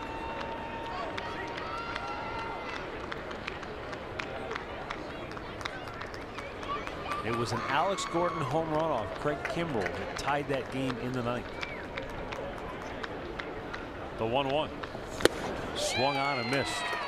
I beg your pardon, that was the 0-2 pitch, and that's strike 3, so 2 down. How about, I mean, it seemed like when we had seen Alex Gordon, not only this year but last year, he was always seemed to be mired in these 0 for 10, 1 for 20 slumps. It looked like he lost his bat speed. But you got to have some bat speed to catch up to Craig Kimbrell. I think so. Good for him. 2 down. And Ryan Rua, the batter, takes low ball 1. Rua getting his first at bat in the series. An Amherst Steel Comet.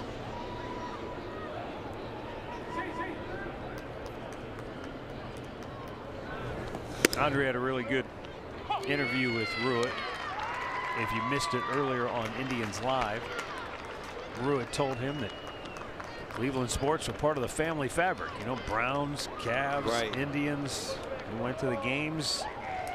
He's still a huge Cleveland sports fan.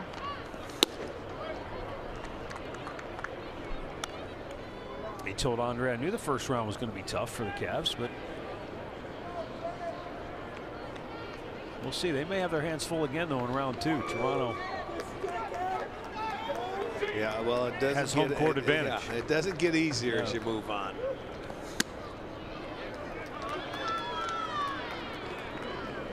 Three balls and a strike. Michael Brantley hit the grand slam that gave the Indians life in the bottom of the 9th, tied it up. And now the Rangers have gone ahead. And Rua smashes one up the gut for a base hit.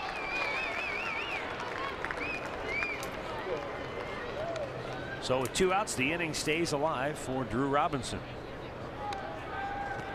Batting now for Texas, number 18, Drew Robinson.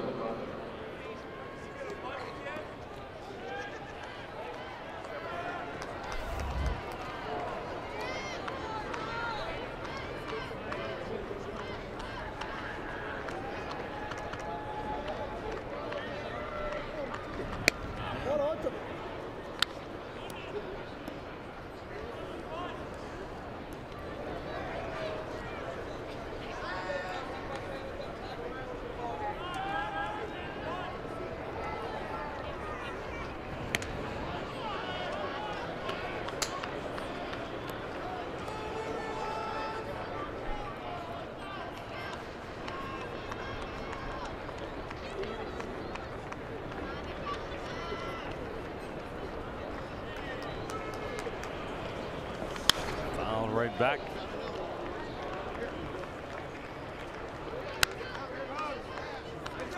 Robinson, a couple of strikeouts tonight. He did single and score back in the 7th inning.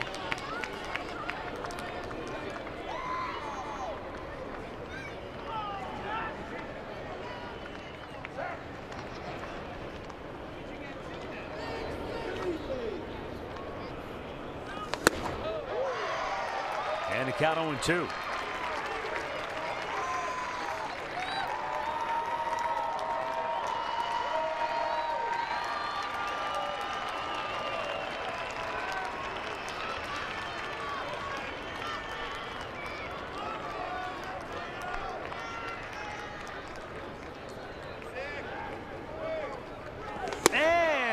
McAllister throws it by him at 96, strikes him out to end the inning.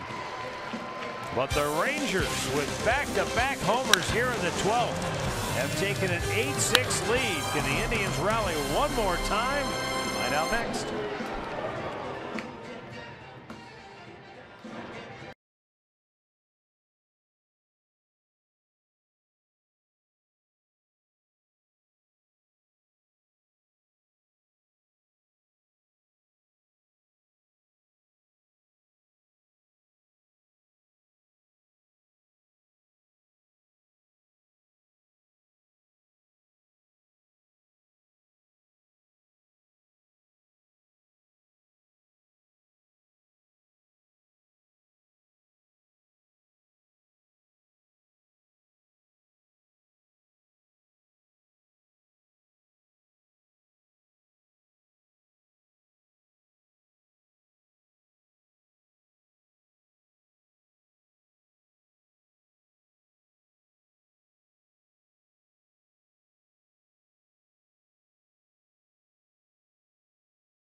Indians down 8-6.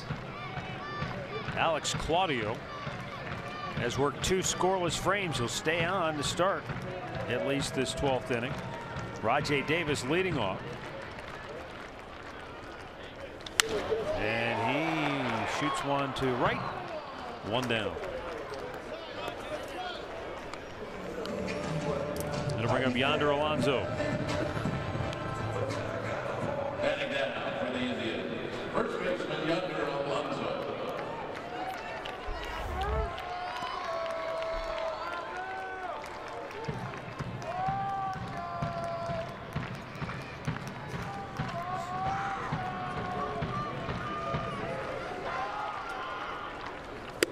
Missed inside. Ball 1.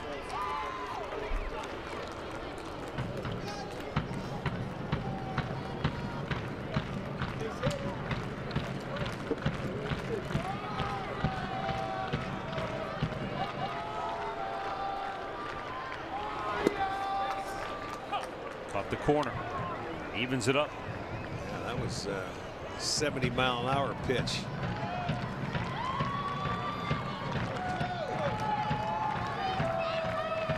Change up, he wants it down. Yeah, that was pretty good. That was down to 69. Yeah. That's exactly where they want it. They want it down. So see where the glove's at. Boom. There it is. A little frisbee coming up there. The 1-2. Alonso got a piece of it, and it got a piece of Centeno. Claudio definitely has a little bit kind of a hitch in his delivery. Right. And I don't know if that causes any problems for the hitters trying to pick up the ball or timing wise. Obviously not an overpowering guy. He's looking for all the deception he can muster. He turns that front shoulder and it's tough to pick up maybe coming out, you know, out of the arm slot. But he's not going to throw it by you. And when he rushes at you, that's what he wants. He wants to speed you up a little bit, I think.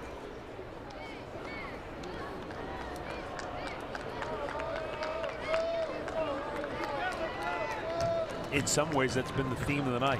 Doug Fister had the Indians kind of out front a lot, and then he pitched very effectively. Moved it around, changed some speeds, kept the ball down, got him, beat it into the ground when he needed to. Outside, 2-2.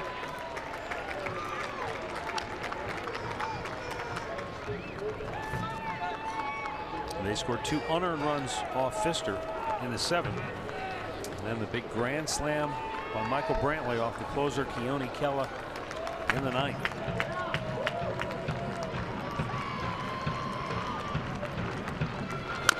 Under fouling it off.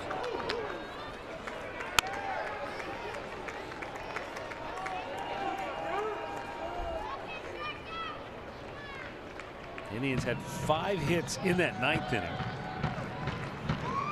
And now 13 in all for the ball game.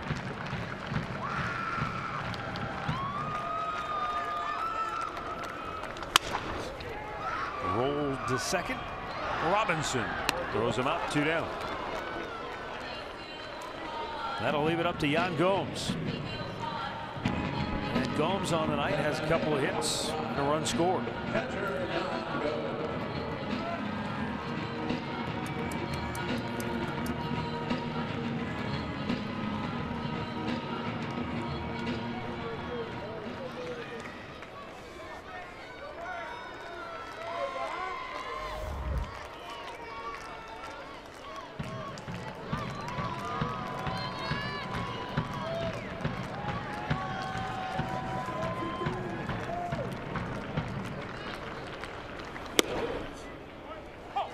And a strike over the outside corner.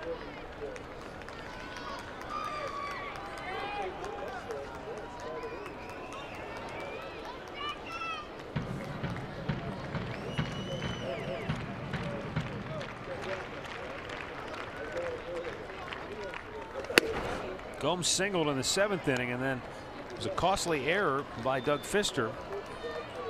The ball hit by Tyler Naquin short of the mound. He grabbed it. The catcher was telling him go to first. He turned and tried to throw to second, and hustling Yan Gomes got down there, and the throw pulled the fielder off the bag. So the Indians were in business, and then later in that inning, as that ball smashed to third, Kiner Falefa going to throw him out, and that's going to do it. So the Indians go 1-2-3 here in the 9th, and Texas holds on for the 8-6 win over the Tribe.